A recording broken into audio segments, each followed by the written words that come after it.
He's a talentless boy who transfers to a school of elites and ends up living with 3 genius sisters while trying to fulfill his mother's final wish. The story begins with a painfully average boy named Yu who gets transferred to the Seika Academy of the Elites only because his mom happens to be a legendary prodigy who graduated from there. Yu steps into the boxing ring and gets absolutely wrecked by the vice captain of the martial arts club, who calls him a pathetic weakling. Seeing his poor performance, the crowd doesn't hold back either, tossing insults left and right. Wondering how someone this clueless could possibly be the son of Sabara Ayase, Yu gets back on his feet, trying to fire himself up with memories of his late mother, whose beauty and acting skills were admired across the globe. Sabara was so gifted that she graduated at the top of her class from a prestigious international university. His opponent, in a strange twist of encouragement, tries to stir something inside Yu, claiming that the school's 3 royals are waiting to witness the hidden power within him. But Yu keeps insisting that he's never been into sports or received any kind of training, yet everyone continues to dump their expectations on him. Frustrated, he yells out the obvious truth that he's not his mother and charges straight at the trainer in what looks like a dramatic burst of untapped power. The crowd braces themselves, expecting something huge, only for Yu to land a couple of soft pokes that don't even make the trainer flinch. The trainer dude gets angry and slams our guy straight into the ground, making it painfully clear once again that Yu is nothing more than a disappointment. Everyone who had placed their hopes on him gets smacked in the face with cold, hard reality. But this isn't anything new for Yu. He's been carrying this weight since the moment he showed up in the world. Yu then smirks and throws a jab at the trainer, tossing out some half-cooked line about how the more average someone is, the more they obsess over talent like it's some holy grail. For a second, the trainer catches this strange spark in Yu's eyes, a familiar intensity that mirrors the gaze of a top-tier actress. He realizes that Yu probably failed to walk away with Sabara's skills, but there's no denying he ended up with her looks. Still, the trainer shakes it off as Yu turns to walk away. Right then, his sidekick comes rushing over, reminding him that the royals are watching this rookie like hawks. That little reminder finally pushes him off the deep end, and now he decides he's just going to beat the talent into him, lifting his arm to deliver one last brutal move meant to whip Yu into shape. But just before the punch can land, an orange-haired fighter storms in from out of nowhere and sends the trainer flying, calling him a complete disgrace to martial arts for picking a fight with amateurs. Everyone in the dojo calls her captain. Right then, a blue-haired and a green-haired lady strut in like they're crashing a concert, demanding to know how the actress's son did on the test. The blue-haired one is Kazuki, famous enough that her show tickets vanish before they even hit the shelves. The green-haired one is Miwa, the youngest title holder in shogi, because apparently, some people peak before puberty. As for the orange-haired fighter who jumped in earlier, it turns out she's Nico from the athlete program, a martial arts champ with a flawless record and an ego to match. The crowd loses its screaming, because these 3 drama queens are none other than the school's so-called 3 royals. Kazuki steps forward and demands to know how well Sabara's son did in the test, hoping they could squeeze a 4th royal out of him, but the trainer dude shoots the down by calling the boy a mediocre noob whose talent probably registers in the negative. The 3 hotshot ladies tell our boy flat out that there's no use for someone like him at their school. Yu pulls out a shiny paper and tells them he couldn't care less because he has already made up his mind to join the general education program. The 3 ladies look like they've just heard a myth because none of them even knew their school had such a thing. And before the boy can walk out of there with whatever dignity he has left, he ends up being dragged into cleaning the dojo since losers apparently scrub floors. By evening, when Captain Nico and her squad show up at the dojo for their training session, they all scream like they saw a ghost because the place is actually spotless for once. Apparently, the trash dwellers have never seen the dojo this freakishly clean. While heading back home, Yu quietly wonders how he has never once denied being a disappointment. Ever since he was a kid, he craved the kind of praise his mother used to get. But it didn't take long for him to figure out that while his mom was a walking prodigy, he was just some average nobody. As he tried every possible talent he could get his hands on, he slowly ended up pushing himself further away from his mom. There was this one drama she acted in where she played a housewife, and even though that was way too low profile for someone of her caliber, both Yu and his mom adored the show. When his mother got hit with a terminal illness, the two talked about how their favorite part of the show was the bit where each episode ends with a family dinner. That was the first time in years his mother opened up to him properly, and that's when Yu finally realizes she had always dreamed of having a family as warm and beautiful as the one in the show. Sadly, that little happy moment doesn't last too long. And the lady ends up kicking the bucket after asking her son to go and find himself a happy family. The boy packs his things, and while hoping to make up for everything he and his mother missed out on, he heads to Mikadono's place. The mansion's owner sends him the keys along with a note telling him he can sneak in whenever he wants. As he steps inside, he gets completely thrilled seeing how massive the place is. He starts wondering who this Mr. Mikadono even is, and just as he sits down to unpack his stuff, Nico shows up in full attack mode, desperate to knock out what she thinks is a burglar who broke into her house. Our guy tries explaining that he's not who she thinks he is, but the shabby lady ends up slipping and falling flat on the floor like a cut scene out of a cheap comedy. Yu takes this golden moment to mock her, throwing in that even prodigies hit the floor sometimes, then tosses a towel on her as if he's doing charity.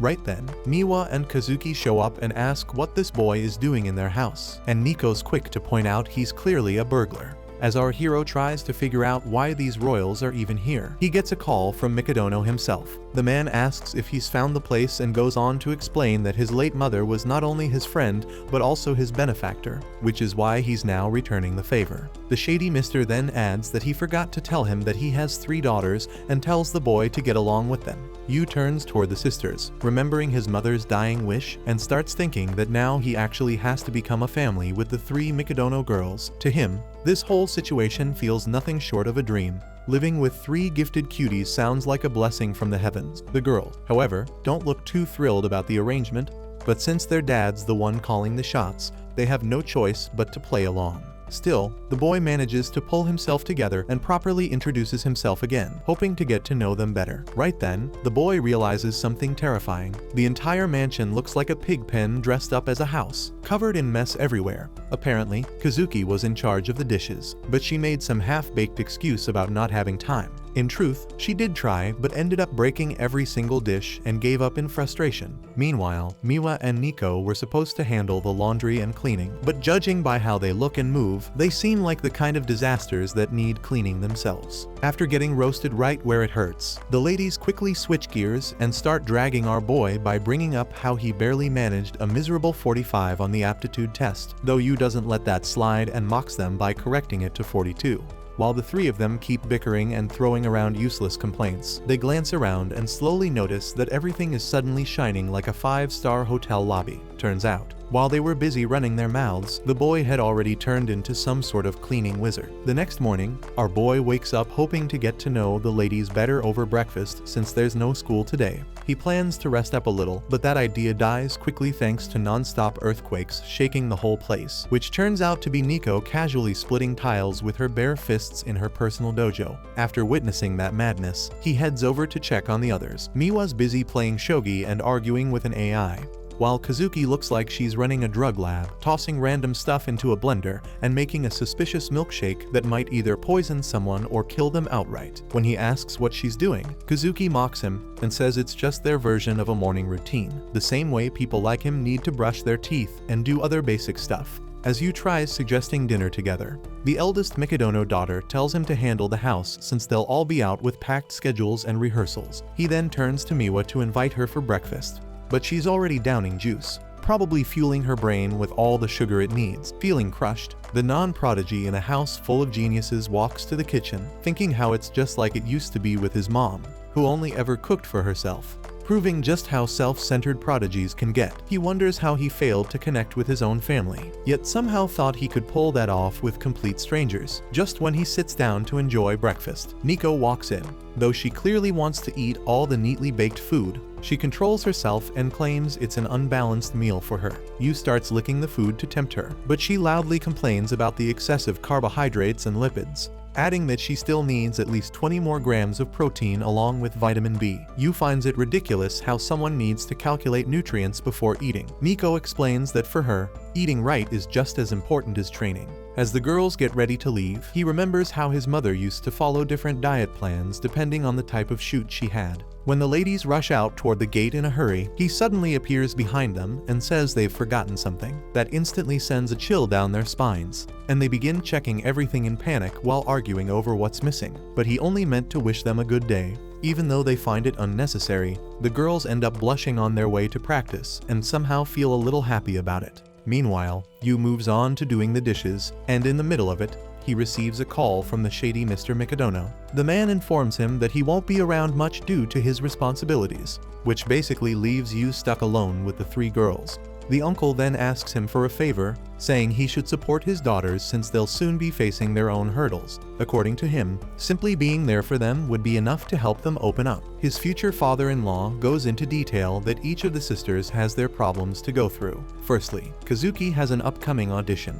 Nico will fight for the top spot in the Karate Nationals, and Miwa has to fight for her title in a shogi match. Hearing that his chances of smashing will skyrocket if he is successful in helping the girls out, Yu gets really excited and hangs up. After taking a deep breath, Yu wonders what someone useless like him can even help them with the physique of a chihuahua and the brainpower of a vacuum cleaner. He doubts he can help prodigies who don't take a minute off even on the weekends. However, that's when it hits him that if they fail, they will be called failures just like he's been his whole life, and to make sure that doesn't happen to them as well, he swears he will never let them suffer. He begins by going out on a journey to understand each of the girls to win over their hearts with wholesome family dinners. As the sun sets, Nico gets back home from training looking all depressed when her heart suddenly pops out of her chest because she completely forgot she has a man-slave living under the same roof. Yu takes a bit of the soup out of the pot and charmingly licks it up like holy nectar, making Nico go doki doki, and then offers her to taste his cooking for herself. But she smugly shoots him down and says she doesn't need his extra creamy stuff because she brought her own. After finishing her bath, she steps out looking like a queen only to find the little guy deep in the zone cooking up something so good even the Rock smells it from across the street. Yu goes through dozens of recipe books and locks in every detail to craft the ultimate dinner. Watching him go so hard even after she brushed him off earlier seriously gets under Nico's skin. Just then, Miwa walks in, and Yu grins like a proud chef announcing he's about to serve soup so good it will curl her toes. Seeing him act like a complete dork, the girls assume he's just running his mouth again. That's when Nico remembers the old days when the sisters had a private chef cooking 5-star meals with premium ingredients, but even 5-star refused to eat that fancy slop because it seriously lacked nutrients, and she only eats what's good for her body. Later that night, the redhead is in her room chugging down Taco Bell like a starving African when curiosity finally wins her over. So she sneaks into the kitchen, sees Yu isn't there, and spots a fine feast waiting on the table. That's when Yu jumps out from behind and hits her with a surprise nutrition attack and drops facts like the meal's packed with protein, vitamins, and minerals more than enough to get ripped, plus his secret sauce to help it all go down smooth. Overwhelmed by the stats, she admits defeat and Yu collapses because he is drained from talking to a diet expert the entire day just to craft the perfect dinner for her. Realizing how much effort he put in, Nico turns redder than a ripe tomato and finally sits to give it a try. The second it hits her taste buds, she tells him to pass her compliments to the chef. Yu, meanwhile, starts to wonder if he really can tame her with food the way he tames cats in Minecraft, but his goofy face makes her visibly uncomfortable. Meanwhile, Miwa's already drooling at the sight of the spread and tries to sneak downstairs for a bite. But Yu catches her mid-sneak and starts bombarding her with nutrition facts until she gives up and joins the table like a normal person. Hearing that he tailored the food for Miwa too, Nico's respect for Yu spikes through the roof. Miwa points at her sister's rare soft expression and notices it's been a while since she's looked like that, and also notices Nico's packed on a few pounds. Nico snaps back that Miwa's not exactly model material herself, but Miwa just laughs because all the goods go up top while the rest fuels her galaxy brain.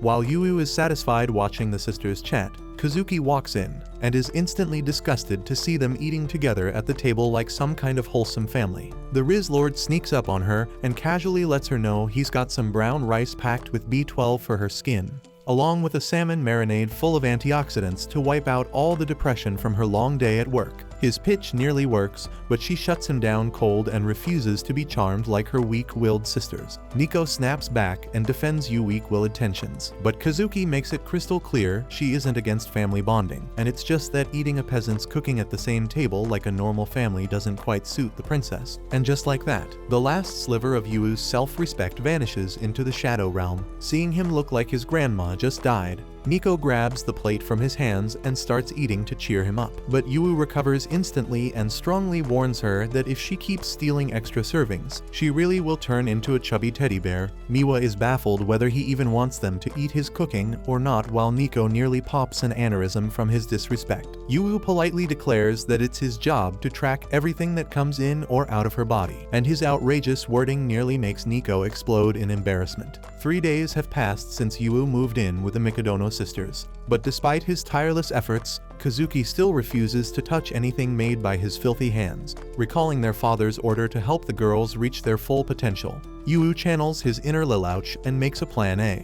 During break time, high-pitched squeals echo through the halls as a crowd of girls swarms Kazuki-senpai like moths, showering her with bottom-tier praise. Yu's jaw hits the floor at how wildly popular she is, but he braces for impact and waves hello at the pack with a big smile. The girls instantly recognize him as that talentless bum, and Kazuki tells him to be gone before he taints her divine aura with his loser energy while shooting him a glare like he's used toilet paper. But Yu calls her a meanie as he announces he stayed up all night trying to win her over, and he has something only he can give her, and he is sure she would love it, obviously talking about his cooking. The girls are wildly flustered, so Kazuki shouts at Yu to stop misleading everyone with his nasty statement and swears she's going to make him pay for this when they're back home, which digs the hole even deeper. Her army of fans bombards her with questions, so Yu uses the chaos to slip away. Later, Yu meets up with Nico to strategize on how to win over Kazuki and ends up shocked at how much the karate club depends on her. But as soon as she spots him, Kazuki remembers his outrageous claim from the day before, and the sheer audacity of him showing his face again makes her livid. Her devoted simps instantly question who this fool thinks he is calling her by her first name so casually, but one look at the Demon Queen sends them running. Yu quickly realizes he won't make it out in one piece if he keeps this up, so Miwa is officially the only card he has left to play. Elsewhere in the school, Miwa is busy playing shogi on her phone when she hears her classmates struggling over a problem. She does some quick math and bluntly says they must really be deficient in brain cells if they can't even solve something that easy. As expected, the girls make a quick exit with their last shred of respect intact, and Yui watches them on their way out. He walks into class, but after sensing Miwa's completely different mood at school, he tones down his excitement. Yu politely invites her to join him for lunch in the cafeteria, but she tells him to get lost. When Miwa realizes he won't give up, she power walks out of class, and he keeps following her around the school. He stubbornly chases her even after she insists he leave her alone, and before they know it, she's laughing happily as she runs away like it's a game of tag. After playing around, the obviously not athletic duo pants like dogs with asthma, and he points out that she seems like the silent kid in class. Hearing that, she confesses that the low-wit conversations of average high school girls are too hard to relate to because she is one of the royals. When Yu says he can relate, she stares in raw confusion at how that's even possible. Sitting down with peak confidence, he says he's also pretty royal, or rather royally short, intellectually disabled, and a royal failure despite the charming looks he inherited from his amazing mother. He tries to explain to her that being different is not really a bad thing, and in the middle of his motivational TED talk, Yu forgets what he was even talking about, which really gets on Miwa's nerves. But after roasting him for a bit, she calls him a baka, her little baka. While eating lunch, Yu tells Miwa he's looking for a way to win Kazuki over because he's running out of straws to grasp. So she tells him that when she was 3, she saw her sister really happy when their mother made a meal special just for her. But that's pretty much all she remembers, which leaves Yu utterly shocked because his goldfish brain can't even remember what he did 5 minutes ago. But with that one clue, he gets back into the kitchen and starts theorizing what dishes her mom used to make for her. Just then, Kazuki appears from behind, looking like a zombie, and when he asks her a question, she falls with a heavy thud because she has a really bad fever. Later in her room, the princess argues it really wasn't a big deal, and that she was just tired. But Miwa gets third-degree burns just touching her forehead, and Nico tries to slap a cooling pad on her while the stubborn sister fights back. That's when Yu shows up with a bowl of porridge, which makes her so angry she throws all of them out before crying alone in bed over her frail body. Yu realizes she knows how easily she gets sick and still continues her rehearsals without fail. He leaves the porridge at her door, but after the second time she sends it back, he barges into the ungrateful gremlin's room and gets chewed out by her. But on her way to kick him out, her knees give out and she falls in slow motion while he just stands there ready to become her human cushion. She then asks him why he won't leave her alone,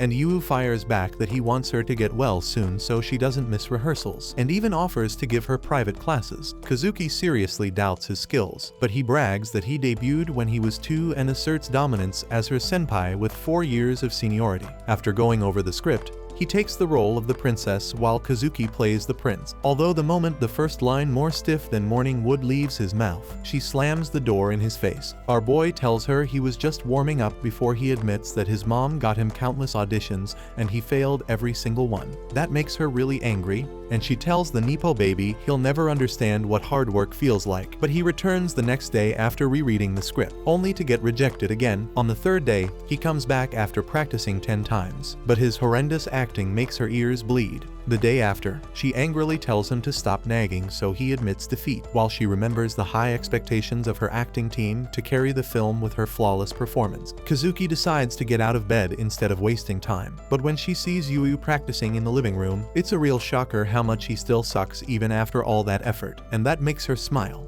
The next morning, she gets to hear his NPC tier acting again, but this time she decides to play along. In that genuine moment, Yu delivers some brilliant acting that shocks them both. He tears up over finally making his mommy proud after 14 years of failing, and Kazuki is refreshed to see the goofball getting so happy over a single line. That makes her so happy she tells him she'll let a peasant like him serve her a meal, but on one condition. Yu asks what it is, but she acts super shy like she's about to show him her browser history in incognito mode, and then suddenly blurts out a list of things she doesn't want to eat, which makes Yu realize she's too embarrassed to admit she's a picky eater. The following day, Miwa and Nico have seizures in sync as they watch Kazuki calmly eat Yuo's cooking with satisfaction and think the end times are coming. Yu compliments her for finishing her soup like a good girl, but she says she'll eat anything if it doesn't have carrots. That's when he whispers he put shredded carrots in it the whole time and leaves her quivering. Taking a seat, he finally breathes a sigh of relief after finally succeeding in hooking the sisters on what he cooks. However, he is hit with a big surprise the next day that they won't be needing him to cook for them,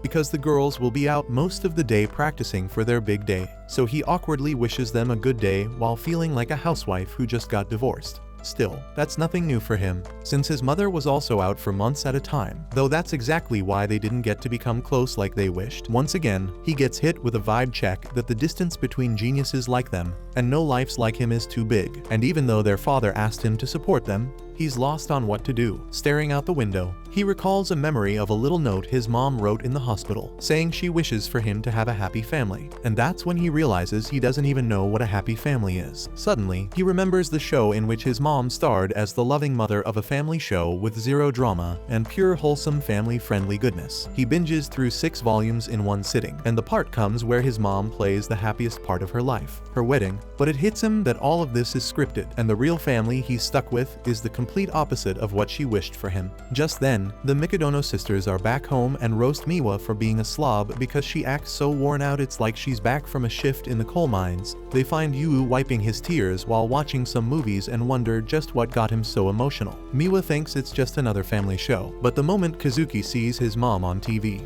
she realizes he is still a child who really misses his mother, even though Yu was just vibing. With a serious look on her face, she assures him he doesn't have to work so hard and be an at-home dad to make it feel like they're a family, and Miwa backs her up. Nico chimes in that he's welcome to be a freeloader because they didn't really expect much from him from the start, but that makes him so angry. Yu confesses that the reason he works so hard is because he didn't try to bond with his mom, thinking she was too different from him, and that was a mistake he regretted later on. So he wants to connect heart to heart and refuses to miss the chance at enjoying a happy family life with them as well. All 3 sisters are creeped out the moment they hear him say happy family, and Nico mumbles to herself that happy families are a fantasy that only exists on TV. But Tsundir still humors him and asks how they can be family. All the while the protagonist on TV proposes to the heroine and kisses her, making the audience squeal. After watching that, Yu feels the Mikadono sisters pierce his soul with their stare before going full panic over the little man's crazy plan. Kazuki is in denial. She actually fantasized about getting married for a sec, while Nico tries to convince herself she'd rather train than marry a failure, and Miwa thinks she got brainwashed by the stupid love scene.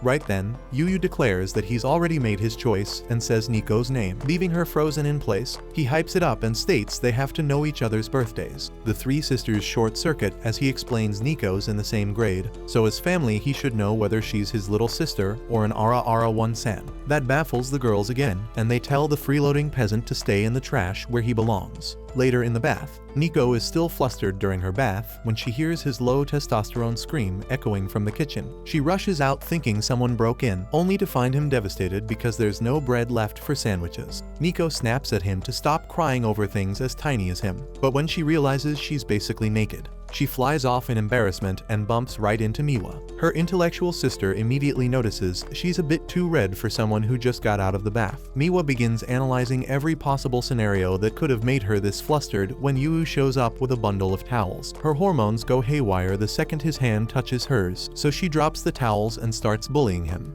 which makes Yu think he's being punished for freeloading. Seeing Miwa having a hormonal meltdown just like her, Nico asks if she also has a crush on the little rascal. But Miwa immediately locks onto the also and starts chewing her out on confessing by accident, while Yu silently folds towels in the war zone. Watching the two sisters make a ruckus, Kazuki sighs and tells her little sisters to act their darn age. Yu asks for her help putting a pot away on the top shelf, and the charming princess asks if he needs anything else after she's done. When Yu thanks her with a charming smile, she acts cool as it obviously didn't make her melt, until her sisters catch it and call her out, triggering a heated threesome over who's the biggest idiot in love.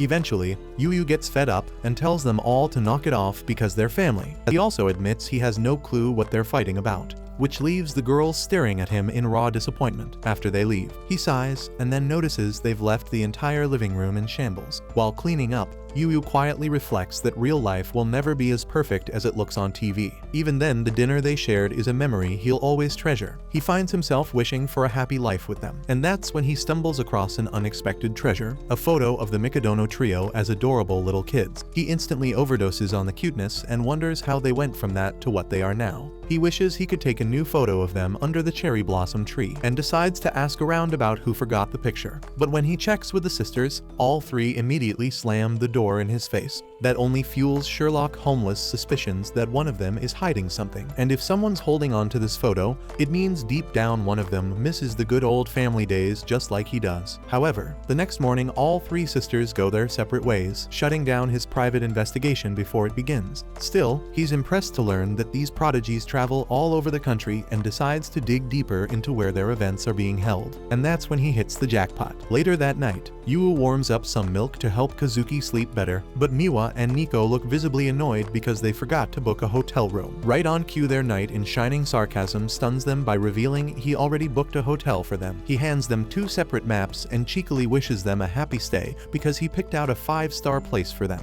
Miwa's not that thrilled and pouts that she can't be happy eating trash food for 2 days, and Nico agrees. That's when the cheeky gremlin asks if she's saying she can't even go a single day without him, making her cheeks redder than roses. The smug goblin grins widely and says he's happy to join them. Later at the shogi tournament, Miwa dominates her opponent like a boss within seconds, leaving everyone stunned by her raw talent. On her way out, a woman informs her that her next match will be against a 4th grade master, so it might be a challenge. But Miwa walks off looking bored and thinks about practicing with AI at the hotel. That's when a breathtaking view of cherry blossoms completely captivates her. She recalls wholesome memories from their childhood and heads back to the hotel, only for her jaw to crash into the basement on seeing a disguised Kazuki checking in at the counter. The two sisters immediately start questioning each other, and in the middle of that, Nico also makes her entrance and drops her bag in pure shock. Finally catching on, Miwa asks the Flamehead if her tournament is also in the same town. Yu shows up all smug and comments how it's pretty wrong for 3 sisters to not even know each other's destination. He proudly reveals that since they don't talk,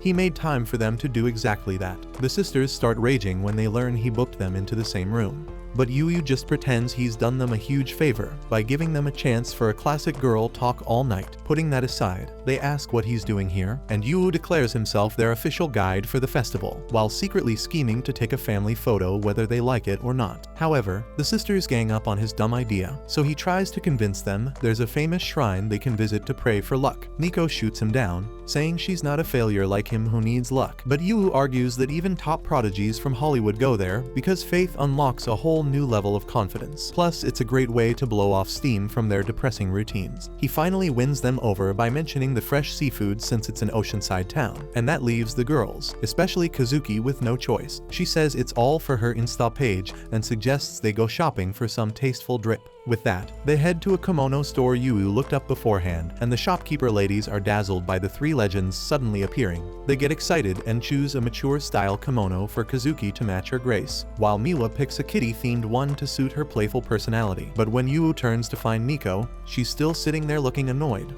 So he asks if she doesn't like kimonos. He points out that there are tons of styles, but she grumbles that she wouldn't look good in one anyway. The shop lady then brings her a sharp design to match her handsome personality.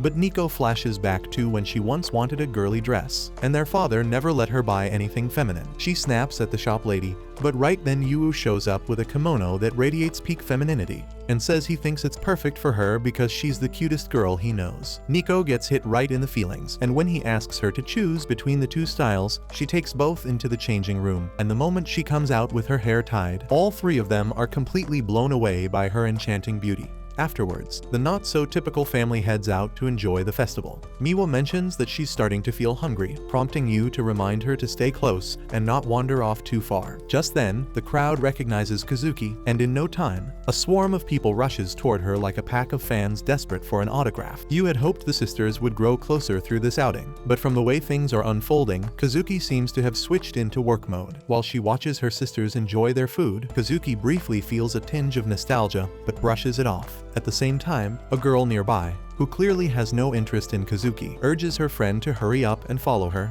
However, as she turns away, her sandal breaks and she starts falling forward. Before she hits the ground, Kazuki catches her and ends up impressing even the ones who weren't her fans. Carrying the girl in a princess lift, she helps her find a place to sit down. Meanwhile, Yu is having a hard time trying to keep track of Kazuki in such a chaotic crowd. After Kazuki escorts the girl to safety and starts wandering around with a trail of fangirls behind her, she suddenly gets shoved straight into the bushes by someone she instantly suspects to be a kidnapper. Turns out, the so-called kidnapper is none other than our boy. The blue head gets ready to raise hell, already puffing up with rage, demanding an explanation for whatever that was supposed to be, but before she can start ranting, he calmly shuts her up and tells her to just dig into the food he brought so she can actually enjoy the festival. She argues, of course, and turns her face away like a sulking cat, insisting he can't always bribe her with food. But our guy isn't backing down and points out that he saw she hurt her foot. Without wasting time, he checks it and finds out it's actually a pretty bad injury. While carefully wrapping it up, he drops a few wise words about how she doesn't need to fit into anyone's expectations and should just be whoever the hell she wants to be. The redhead finishes bandaging her foot with that calm, no-nonsense touch, while she sits there silently blushing like a confused middle schooler. Meanwhile, Nico and Miwa are trying their best to enjoy the day,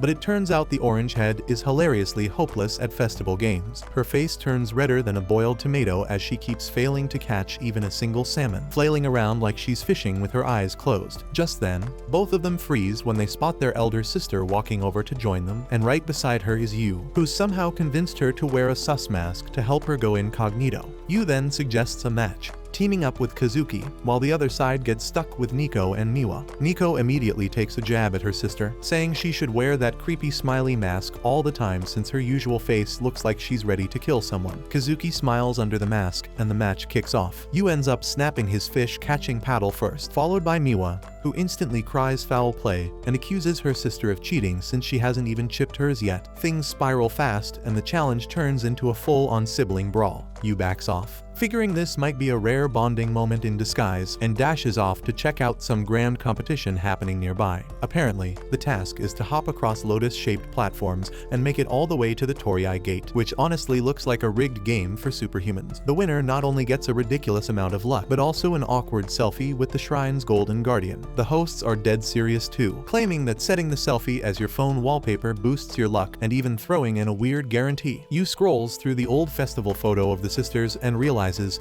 this is the same competition where they once won and got that statue shot. Inspired, he decides to recreate that scene, hoping he can somehow pull off the impossible and make it to the finish line himself. Before Yu can even make up his mind, the crowd's already going wild, with people rushing in to win that cursed selfie with the statue. One after another, they fail miserably as some of the lotus platforms just dip and sink the moment someone steps on them. Turns out, you've got to find the lucky path of leaves to make it all the way to the gate without ending up soaked, which basically makes this whole thing feel like a live-action version of Fall Guys. People keep leaping and falling, making it slightly easier for the next batch to guess which platforms might actually hold up. The more they fall, the clearer the path becomes, but the hosts just keep grinning like evil game game show villains. According to them, this challenge is so ridiculously hard that no one's managed to clear it for the past 10 years, and the last ones to actually make it were none other than the three prodigy sisters themselves. Just then it becomes Yu's turn to join in, and he goes under almost instantly like the universe had it out for him from the start. Even though the rules clearly allow people to try again, most of them quit after realizing it's probably not worth wasting their time for a glorified photo with a golden toy. But Yu stays stubborn and keeps flinging himself into the water. The poor kid wrecks his face, but there's not a chance he even thinks about backing down, even as night falls and the rain begins to hammer down like some divine sign to quit.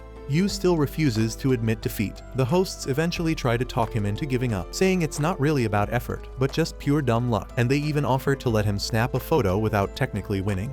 But Yu ends up thinking about how the sisters probably won by moving together like one unit with perfect timing, and that memory convinces him to push through no matter what. He keeps launching himself onto those shaky platforms and somehow manages to reach the gate this time. The hosts applaud and finally invite him to take the selfie, but the redhead bolts off instead, shouting something about needing to go grab some people first. As he runs off to find the Mikadono sisters, an announcement rings out about the festival ending early due to heavy rain. Realizing he's too late, he drops flat on the floor, feeling useless. The voices of the three girls echo in his head, remembering how he had dragged them here in the first place, assuming they must have stormed back to the hotel and that he'd be left behind once again. But as he shuts his eyes and opens them, he finds the three prodigies standing right in front of him with their umbrellas. They ask why he never came back and why he's now drenched and covered in mud. Yu says he figured they would have ditched him, but the girls respond that they aren't that heartless. They ask him to lead the way back to the hotel, calling him their festival conductor, and even let him share their umbrella, explaining how only 3 were left at the stall and they couldn't get a 4th one. Eventually, the 3 sisters end up arguing over who gets to share the umbrella with Oliver. Miwa wins the rock-paper-scissors match and takes the spotlight. After returning and finishing their baths, the girls check on their personal conductor and find him looking like a total mess. They ask if he's planning to skip bathing altogether, and that's when the redhead sheepishly admits he forgot to book a separate room for himself. Now, all the nearby hotels are full, and he has nowhere to stay. Smiling awkwardly, the boy says he'll just crash at a cafe. The sisters stare at him, realizing he's hopeless, and just as he's about to leave, Kazuki stops him and pulls him into their room. They all argue about how it would be a disgrace to their name and profession to let a kitten catch a cold in the rain outside. Nico even points out that since they already live together, handling this once wouldn't be a big deal. The next issue that pops up is that there's no robe for the boy to wear, since the hopeless loser forgot to bring one too. After a few awkward glances and fidgety moments, Yu finally spots an extra robe and hurries off to take a shower. While he's bathing, he yells out from behind the door, telling them to forget he even exists and just get a good night's rest. Eventually, the lights go out and everyone settles in to sleep. But now a new problem arises. The 3 prodigies find their hearts pounding, unable to fall asleep. Their faces stay flushed, despite having no fever. The story then rewinds a little, revealing that Yu actually succeeded in his mission to get the 3 sisters to take a photo with the statue. As expected, he messed things up again and ended up clowning around, which only made the sisters laugh harder. Back in the present, when the boy enthusiastically checks his bag, he can't find the old photo of the 3 sisters. Instead, he discovers a letter saying she's taken the picture back. He smiles, happy that the photo is now with its rightful owner, and falls asleep in mere seconds. Seeing him knocked out so quickly, the 3 girls quietly sit up, wondering why they're all still awake. They exchange glances and softly start talking about how they haven't changed one bit. They argue and laugh over old memories, realizing how even though they live together, life has kept them so busy they barely have time for moments like this. Miwa turns around and checks both the old and the new photos with her sisters, confirming that she was the one who had kept the original safe all along. She chuckles, thinking of Yu as a lovable idiot who went through all that trouble just to get them to take another photo together. The 3 sisters silently thank the boy in their own hearts before finally drifting off to sleep. The next morning, as chores are being taken care of, Yu casually checks the news and is surprised to see headlines praising the 3 prodigies for delivering outstanding results, despite having spent the previous night completely goofing around. The next day, while sitting in his class, Yu fantasizes about how he will prepare dinner for the 3 sisters once he returns home. He spends the entire day shopping for ingredients and then heads over to the Mikadono mansion just as the sun is about to set. When he opens the gate, he finds that the three sisters are already back home earlier than expected. He also notices a pair of shoes that he does not recognize. As he walks in, he sees the three sisters standing politely in front of a man sitting calmly on the sofa. The moment feels a bit intense as Yu wonders who the person is, but the moment he hears his voice, he immediately realizes it belongs to Mr. Mikidono and quickly greets him, introducing himself properly. Mr. Mikidono expresses his condolences for what happened to Yu's mother, but assures him there is no need to worry because as long as he is around, her talents will always live on. Yu finds these expectations too overwhelming for someone like him, and then looks at the Mikidono sisters as he wonders why they all seem so serious. Mr. Mikidono then shifts the conversation and coldly asks Kazuki for her performance report. She quickly explains that her routine is jam-packed and she has an interview scheduled for tomorrow. When he turns to Nico, she confidently mentions winning championships as usual and assures him she will not slow down. Lastly, it is Miwa's turn, and she also gives a perfect report. As Yu is about to say something, Mikidono stands up and interrupts, saying the performance reports have been discussed, and he will now take his leave. Yu stops him and asks if he would be interested in joining them for dinner, since he had planned to cook for them. Without replying, Mikidono walks over to a mask lying nearby. Yu explains that they went to a festival over the weekend. Mikidono becomes serious and asks whose idea it was. The boy excitedly tells him how he took them there, and the sisters all ended up in the same place, and that it was the same festival they once visited as children. Mikidono lifts the mask near his face, then scolds Yu for interfering with his daughter's success. Yu talks about the good luck they received from the visit, but Mikidono dismisses it, saying he believes only in hard work and not in luck. He walks up to Yu and harshly reminds him how useless and miserable he is despite being the son of a talented actress. He breaks the mask in half and calls Yu an average nobody, claiming that talentless people have no place in his home, as he continues to insult him and grabs him tightly by the shoulder. The sisters finally stand up for Yu. They argue with their father, explaining that while Yu may not have major achievements, he handles everything in the house from cleaning to cooking, so they can focus on their careers. Kazuki firmly adds that they are able to perfect their talents only because he supports them behind the scenes. When Mikidono questions why they are defending someone so average and if they truly need him, the sisters blush and give clumsy excuses. Still, they keep arguing that they get along well with Yu and have formed a strong bond with him. However, their father stays firm and tells them that there is no space in the Mikidono family for socializing. He reminds them they are not children anymore and forbids them from attending any more festivals. He tells them to focus on improving their results and then leaves. Yu quietly asks if they will join him for dinner, but Nico turns around and gently apologizes, saying they no longer have time to enjoy his delicious food. A week passes, and everything seems to go back to the way it was before Yu started living at the mansion.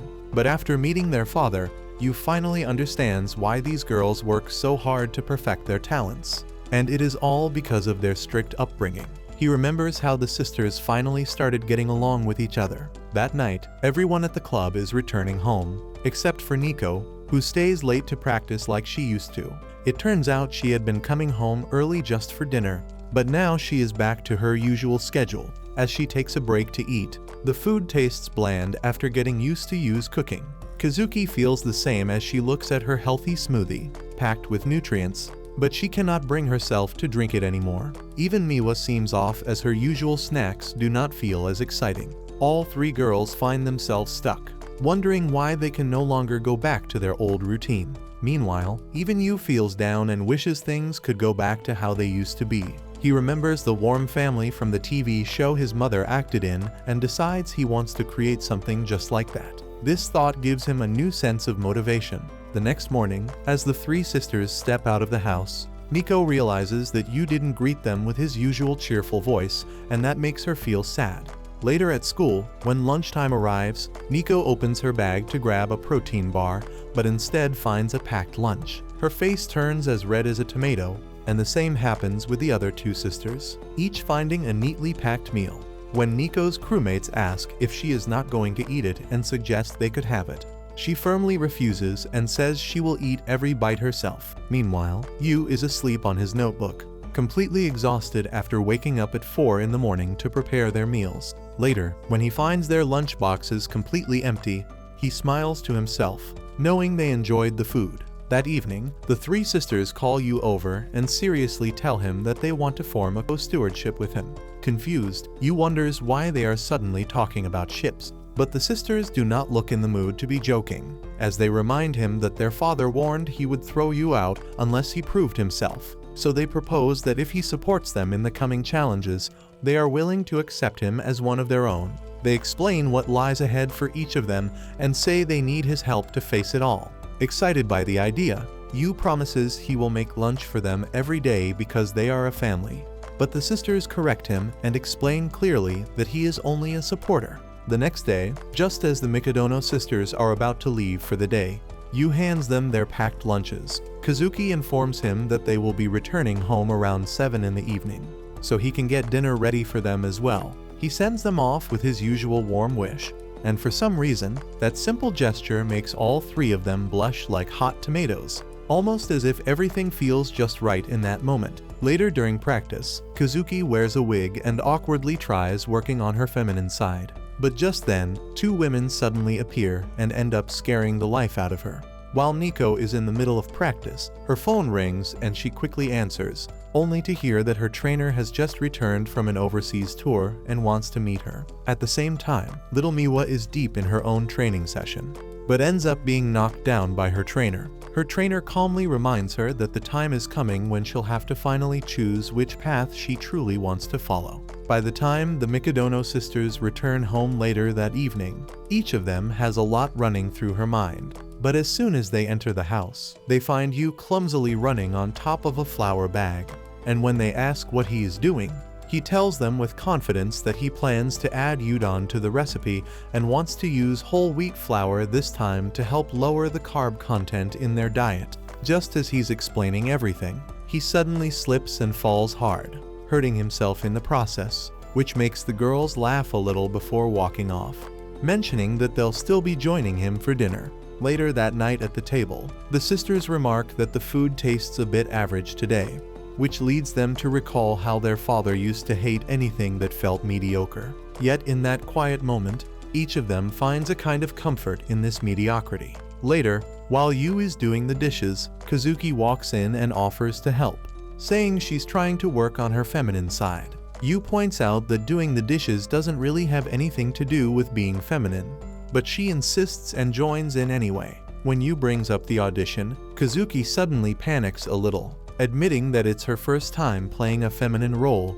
and that's probably why she's so nervous. Just then, she notices bandages on Yu's hand and asks what happened. Yu explains that he's not very good at cooking and ends up burning himself pretty often. The two continue chatting casually for a bit until Yu suddenly slips and ends up with a nosebleed. Kazuki quickly rushes to help but ends up slipping too, landing right above him in what almost looks like a kiss. She quickly gets up, and while Yu starts apologizing, she brushes it off, saying it was just an accident. Later, while taking care of his nosebleed, Yu cannot help but feel sorry for the girl as she literally kissed a guy with a bleeding nose. Yet she does not seem bothered at all, which makes him realize she must be used to scenes like that on stage. Still, he feels bad for himself too, knowing his first kiss ended up tasting like blood. On the other hand, when Nico mentions it might rain, Kazuki turns on the TV to check the weather, only to find a kissing scene playing instead.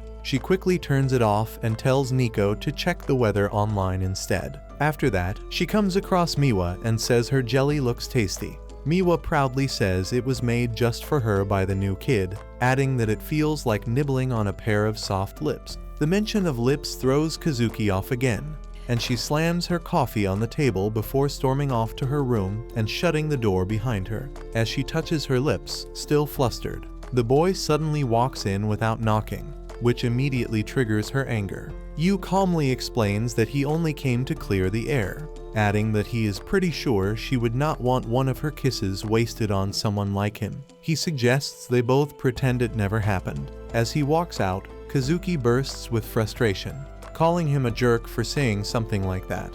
Later during her practice, she starts thinking Yu might have been right, and forgetting what happened might really be the best thing for now since she needs to stay focused on her upcoming audition. She tries rehearsing her feminine role, but keeps failing since everything she has done until now has been more like a prince than a girl.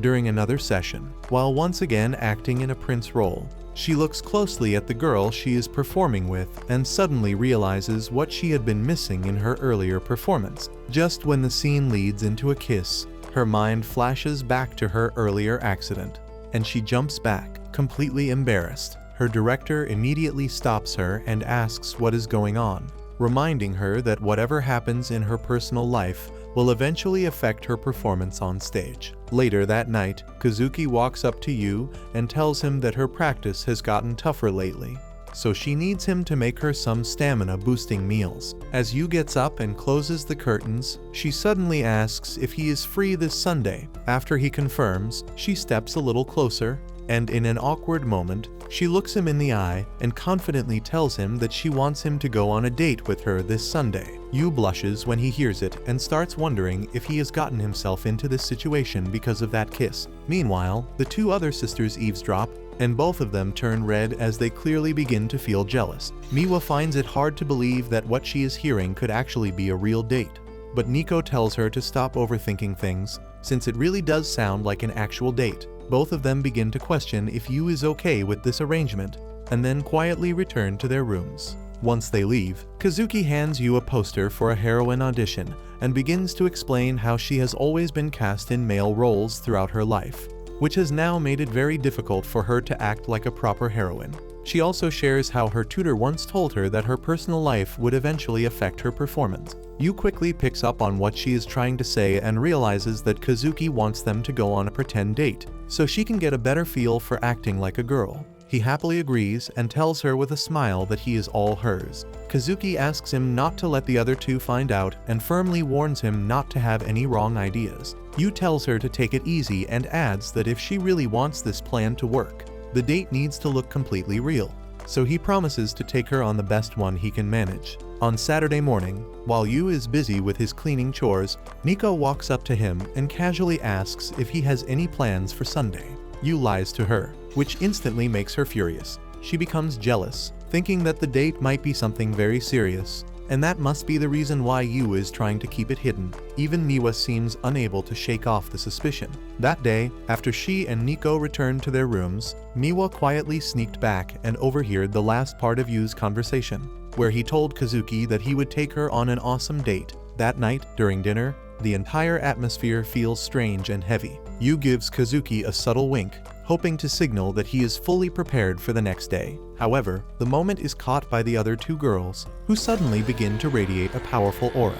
It completely scares the crap out of Yu and leaves him wondering if they are preparing for some grand event or match that has them all worked up and serious. As the scene shifts, it is already time for the date, and Yu stands waiting for Kazuki to arrive. Meanwhile, Miwa and Nico sneak behind some nearby bushes, unable to focus on their own tasks. They have even gone as far as putting on silly disguises in an attempt to stay hidden. They watch the boy with envious eyes and feel annoyed at how cheerful he looks. Just then, Kazuki arrives dressed in a completely feminine outfit, which instantly makes Yu's heart skip a beat. She begins by asking if she is late, sounding a bit too much like a boy, and then quickly slaps herself as she realizes it and tries again with a more delicate, girlish tone. This time, she refers to him as Yu instead of the usual new kid, which thrills him so much that he eagerly asks her to keep calling him that even once their little date is over. The two head first to the aquarium, unaware that the jealous sisters are secretly tailing them. Watching from a distance, the sisters fume at how stunning Kazuki looks in her feminine attire. While descending the stairs, Kazuki messes up again and instinctively offers her hand to Yu like a gentleman. After a few steps, Yu catches on and asks her to redo the moment, this time properly. As they sit down to enjoy the water show, Kazuki can't stop wondering whether she is acting cute enough. She quietly questions herself, unsure of what men even find adorable. Then, when a sudden splash hits the front rows, she reacts by shielding Yu with her arms, once again stepping into her prince-like role. Yu sighs and gently tells her she got it wrong again. To make things even more awkward, the crowd cheers and tells Yu how lucky he is to have such a cute girlfriend. But Kazuki doesn't feel cute at all, acting the way she just did. What should have been the perfect date starts falling apart bit by bit. They keep messing things up, like not knowing who is supposed to carry the shopping bags, and Kazuki ends up with sore feet from the fancy female sandals she is not used to wearing. The two girls, still spying from the shadows, find the entire scene painfully cringe and hard to sit through.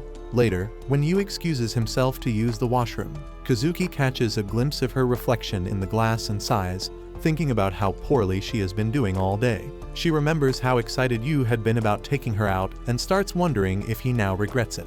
Just then, a scout from a showbiz agency approaches her, flashing his card and asking if she has a moment to talk. Kazuki politely declines, saying she's not interested, but the man doesn't back off easily, making her feel uncomfortable as she glances around, wondering where Yu disappeared to when she actually needed him the most. When the scout suddenly grabs her hand and tries to drag her away, Yu appears out of nowhere and firmly slaps his hand away, asking if there's a problem. The scout scoffs and asks if Yu is her younger brother, but Yu tries to act mature and insists that they are on a date, and Kazuki already knows exactly where she wants to be. When asked what that is, Yu stumbles, fumbling for answers and tossing out increasingly absurd claims, even suggesting that Kazuki wants to become a reformer in the government. The scout argues she'd be better off as a model, and Kazuki begins to realize that Yu is just as much hopeless as usual. Yu suddenly declares that the agency cannot have her because he is planning to make her his wife. Though the scout dismisses it as childish nonsense, Yu boldly repeats that they'll be together through every up and down.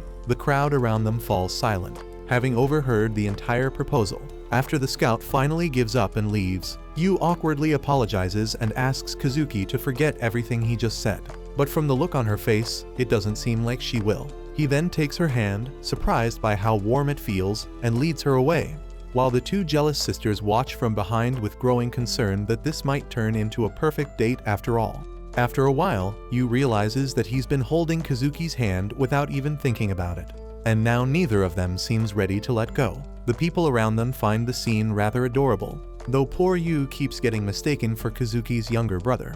In an effort to appear more romantic, Yu shifts his grip into something more fitting for a date, and Kazuki starts sweating bullets, trying to figure out if this is how a girl is supposed to react in such a moment. Still, she keeps her head high, convinced that this might finally be working, and silently hoping Yu continues with the same energy. Eventually, the two make it to a film theater, and when Kazuki suggests they go for a romantic movie, Yu surprises her by saying he already has everything planned, and they'll be watching a film titled Love in April. The name immediately rings a bell for Kazuki, as it starred her senior from the troupe who had retired from male roles to take on feminine ones instead. This particular movie had marked her senior's first performance as a full-fledged heroine, and Kazuki had always avoided watching it, fearing it might reveal how the transition had gone. Yu cheerfully tells her that the movie stars a former troupe actor and that he hopes she'll learn something useful from it. Unfortunately, as the film ends and they walk out of the cinema, the reactions around them are far from kind. Everyone seems to be complaining about how awful the lead heroine was and how she didn't come across as cute at all. Hearing those remarks, Kazuki suddenly recalls her father's intimidating words about how a true prodigy must be able to handle all kinds of roles with grace and success, and the weight of those expectations begins to make her feel deeply uneasy. Meanwhile, Yu begins to realize just how badly he's messed up, especially after Kazuki's senior delivered such a disappointing performance in the movie, likely making feminine roles seem even more daunting for her. He mentally kicks himself for being so thoughtless, and even the two spy sisters, still tailing the couple from a distance, can tell that the mood has soured. They wonder if Yu will be able to salvage what's left of the date. Later, Yu takes Kazuki to their final stop, which is a Ferris wheel, and insists that she join him despite her hesitance. Surprisingly, the sisters are somewhat impressed by how he's trying to cheer her up, thinking that he's handling things more smoothly than expected.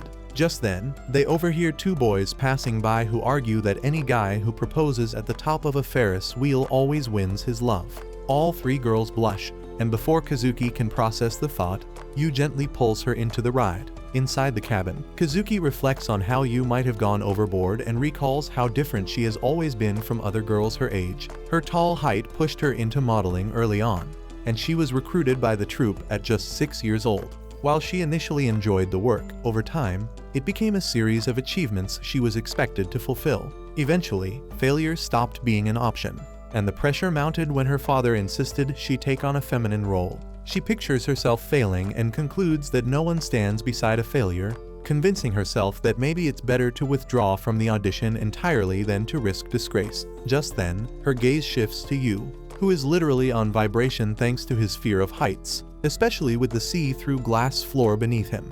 When she asks why he chose this ride, Yu yells out that it had to be a perfect date, and Kazuki is suddenly reminded of what those boys had said earlier about proposing at the top. Before she can collect her thoughts, Yu clumsily stands up, nervously calls her his heroine, and at the very peak of the moment, mistakenly calls her his heroine ever. Kazuki asks the guy to silently sit down again and watch him tremble and stumble through yet another moment. Kazuki smiles softly, seeing once again how he somehow manages to fail even in what should have been the perfect opportunity. The boy then gently brings up the idea of finding value in failure. Sitting beside her, he begins scrolling through the most embarrassing moments of their date, and Kazuki asks if he is trying to humiliate himself on purpose. But as he shows her each picture, she quietly observes, realizing that all those clumsy scenes really did feature many of her emotions. Yu tells her she might actually be great at expressing emotions, which makes her blush even though she quickly dismisses it as an excuse to mask incompetence. He smiles and wishes her luck for the upcoming audition,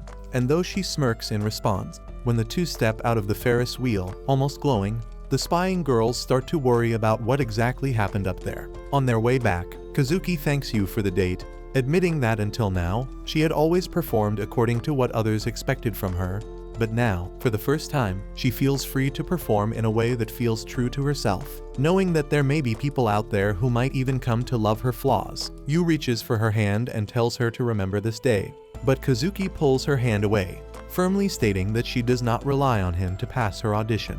A few steps ahead, she suddenly turns around, and just as the spying sisters start to panic over the possibility of a kiss, Kazuki leans close to Yu and softly whispers that the kiss they had earlier was actually her first, and she cannot pretend that it never happened. Yu starts apologizing again while the two sisters freak out behind the bushes, desperate to know what she just said. Kazuki then calmly removes her wig and declares the date officially over, explaining that she has to return to the theater for rehearsal. Later, when Yu returns home to make dinner, the two sisters who had been secretly watching him all day welcome him back in a way that makes him visibly blush. The girls exchange knowing looks, realizing that although Yu had spent the whole day supporting Kazuki, he is still the one meant to support them, too, and they are not about to let him forget that. The next day, while the Mikadono sisters and Yu walk together toward their exam, Yu points out that even Kazuki seems quite relaxed, except for the brain prodigy Miwa. Kazuki replies that she doesn't like cramming at the last minute during exams, though Nico seems to be doing exactly that. When Miwa mocks Nico about her poor grades, Nico offers a lame excuse that she spends all her energy on her muscles. Yu then offers to help the martial arts prodigy with her studies, and the two end up awkwardly close because they are in the same class, which makes all three sisters blush. While Yu is explaining the meaning of the word suddenly to Nico, he is suddenly shoved aside by a thief who snatches a lady's handbag and makes a run for it. Yu tries to chase after him and literally begs him to stop, but his painfully slow pace only amuses the thief. Just then, Nico appears in front of the man and lashes out with a kick. The thief, however, appears to have trained in martial arts during his youth and uses those skills to deflect her strikes with ease and even attempts a counterattack. While Yu grows worried for Nico, the other two sisters remain calm as they are certain that their sibling will not be defeated so easily. Using a wall to spring herself forward, Nico finally lands a solid kick and slams the man to the ground. She picks up the stolen handbag and tells the thief that he is an absolute disgrace to martial arts. Meanwhile, a crowd gathers around her, and some people begin to recognize her as the martial arts champion. Nico returns the handbag to its owner, and while she tries to hide a bruise, Yu comes rushing over, digging quickly through his bag to find a bandage. The Mikadono sister insists it is only a minor scratch, but Yu says even scratches can hurt, and as he carefully tends to her wound, the girl blushes. At that moment, the thief gets back on his feet and tries to escape, but he is suddenly slammed against a wall by a boy named Hayato Tatsumi from Iwayama High School. The crowd stirs with excitement, whispering about how Hayato is a national champion. The Mikadono sisters recall seeing this prodigy visit their house often, and Nico calls him her senior as she asks what he is doing here. The new guy addresses Nico by her first name, which makes Yu uneasy, before he finally reveals that he is here to take her. As the story moves forward, the Iwayama karate team is introduced to Seika's team, and both sides are ready to spend the week training together. Everyone appears excited, yet the Seika team objects to use presents, demanding to know what he is doing there. The scene shifts back a little, which makes it obvious that Yu has tagged along because he wants to keep an eye on the new guy. When he asks the team about this hotshot, they tell him that Nico and Hayato trained together from the same dojo, but they warn that he is bad news since he constantly draws the attention of all the girls, which irritates the Seika boys. Just then, Nico challenges the new prodigy to a spar, and although he refuses at first, when she presses the request, he smiles and agrees, and the match begins. The Seika team cheers for Nico, hoping she will defeat him, yet she gets off to a rough start. Catching her breath, the Mikadono sister realizes her senior has reached a whole new level compared to her and asks for a rematch. But Yu steps in front of her, telling her to stop. He says she has turned into a complete mess, then turns to her senior and scolds him for not going easy on his junior. Later, as Nico and Yu hang out, she tries to ease his hostility toward Hayato by sharing that the man is her hero. She explains how, when Mr. Mikadono first took her to a dojo, she easily defeated all the older boys, and in revenge, they later tried to gang up on her. Just before she was about to be beaten, she closed her eyes, and when she opened them, Hayato had saved her and beaten them all to a pulp. She adds that Hayato moved away during middle school, and since then, they have only met at the nationals. Yet he has always been a strong source of motivation for her. Yu realizes that even Nico has someone she looks up to. Just then, Hayato appears and tells Nico that he has taken a close look at her abilities and proposes to take her with him. Everyone, including Yu, grows concerned, and when Yu protests, Hayato explains that his team intends to bring Nico along with him to his school. The Seika boys object, pointing out that his team is all boys, but Hayato replies that they have gone co-ed this year. The senior adds that he has already convinced Mr. Mikadono and urges her to join if she wishes to become stronger. He argues that everyone around her is weaker than she is, making training with them useless for her growth. The Seika boys protest that they are not weak at all, yet they fall silent when Hayato challenges them to name anyone among them capable of helping Nico improve. The Seika team grows uneasy as they all realize their captain has been carrying them the entire time. Nico steps forward to face the tall boy and tells him to stop insulting her team, insisting that coaching them has been good training for her. However, her teammates admit that Hayato has spoken the bitter truth. After they accept that they have been holding her back, Hayato once again invites her to come with him. The scene shifts to the evening, and when Nico steps out of the dojo, Yu follows her, asking if he can walk her home. Along the way, he tells her how amazing she is, that the top karate school has come all this way just to recruit her. Nico replies that there is no need to talk about it, but Yu's worry becomes clear as he admits that what matters most to him is knowing how she feels about the offer. Nico says her feelings do not matter and explains that the boarding school seems perfect for her in every way. Yu's concern deepens when he learns that it is a boarding school, and she won't be around anymore. Nico begins to think about how her past self would have accepted the chance without hesitation, but her cheeks warm when her thoughts turn to Yu. When they reach the gate of her home, she suddenly blurts out that she wants them to be together. At that moment, the entire Seika group appears in tears, shouting that they feel the same way and do not want her to leave. After a quick emotional ambush, the group rushes off in tears, leaving Nico to wonder if they are all fools. Later at dinner, Kazuki casually tells Nico that she can use her shampoo and conditioner, startling the girl completely since a single bottle of that shampoo costs at least 10,000 yen. Nico remembers how Kazuki once burst at her for accidentally using it. Even Miwa acts strangely, offering Nico some of her food, despite the fact that she is the type who never shares her favorite dishes under any circumstances. Later, while they are doing dishes, Nico complains to Yu that her sisters are being abnormally nice to her, and Yu points out that news of her possible transfer to the boarding school has reached everyone, so even her sisters do not want her to leave. After her bath, Nico glances at Yu and wonders why he only asks about her feelings but never shares his own. She finds herself thinking that she truly wants to be with him. The next day, during the training session, the Seika group struggles against the Iwayama team, and they realize that if they do not toughen up, they will soon lose their captain. Nico walks up to her senior and says in a serious tone that she is not going. While her whole team cheers at the news, the prodigy seems strongly opposed and argues that his school offers a better environment than Seika's. He tries to make her understand that both of them could perfect their martial arts together. But Nico stands her ground, and when he asks her for the reason, she only blushes. Hayato tells her to come to his school after the joint practice is over, saying he has always thought she was more than just a normal girl. At that moment, a cabinet shakes open and Yu suddenly launches out from inside, startling the guy from the Seika group. Acting with unusual seriousness, he says he has made up his mind as well. He argues that Nico will not have to leave the school if there is someone whose skills are greater than Hayato, and then he challenges the prodigy out of the blue. He puffs out his chest and thumps it like a gorilla as he declares his feelings that he, too, wants to be with Nico. His words make her blush, and Yu announces that he will win for her no matter the cost. Everyone watches him with a flicker of hope for a moment before they come back to their senses and realize that it is simply impossible.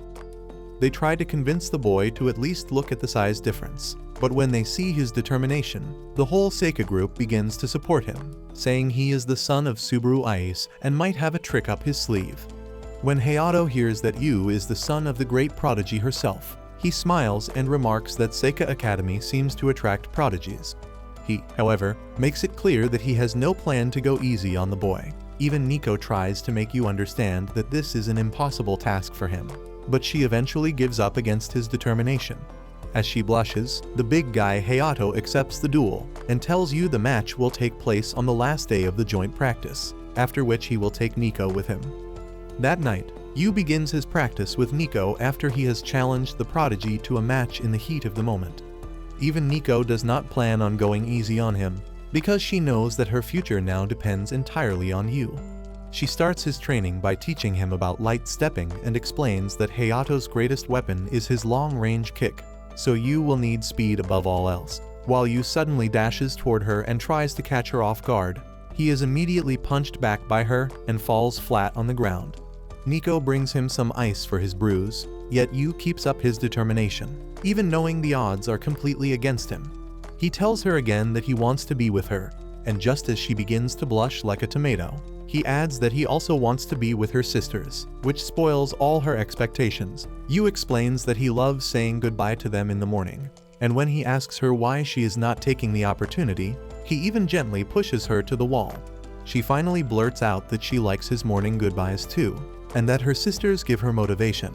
She tells him she is not going to repeat herself, and just then, the door opens accidentally and reveals that the other two sisters had been eavesdropping. Kazuki announces that she is willing to help Yu prepare for his upcoming tough match, and Miwa also says she will support him in any way she can. This makes Yu smile happily as he thanks them both with the determination to win Nico from the prodigy Hayato. Later that day, Nico helps Yu train and tells him not to lag behind on his push-ups, but he sits up and tells her that he has got them covered.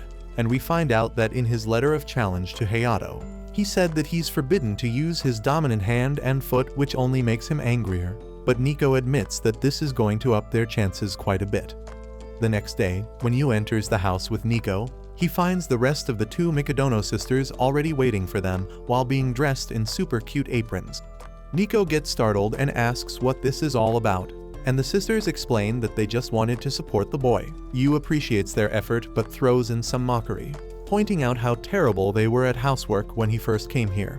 The two sisters immediately turn gloomy, and Kazuki adds that dinner is going to take a bit longer than usual. Nico then asks her sisters why they are so excited to cook a disaster for them, but the two show even more enthusiasm while wondering how Yu is going to love the food once he tries it.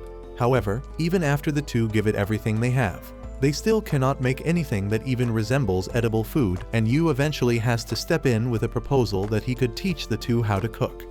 He argues that he does not want all of their effort to go to waste, and even makes Nico say it herself before he elaborates that she is also looking forward to tasting their cooking.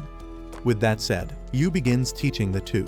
He first turns to Kazuki, who is busy boiling cabbage, and tells her that memorizing the recipe is the best approach since it leaves no room for mistakes. He then turns to Miwa and starts teaching her how to peel a vegetable. Looking at the prodigies giving it their all even in things they are worst at, Yu convinces himself that he too cannot allow himself to give up either. When the dish is finally ready, Nico grows flustered as she realizes it is her favorite meal and understands that the two had actually been trying to make it for her, even though their first attempt had turned out so badly that the food was beyond recognition.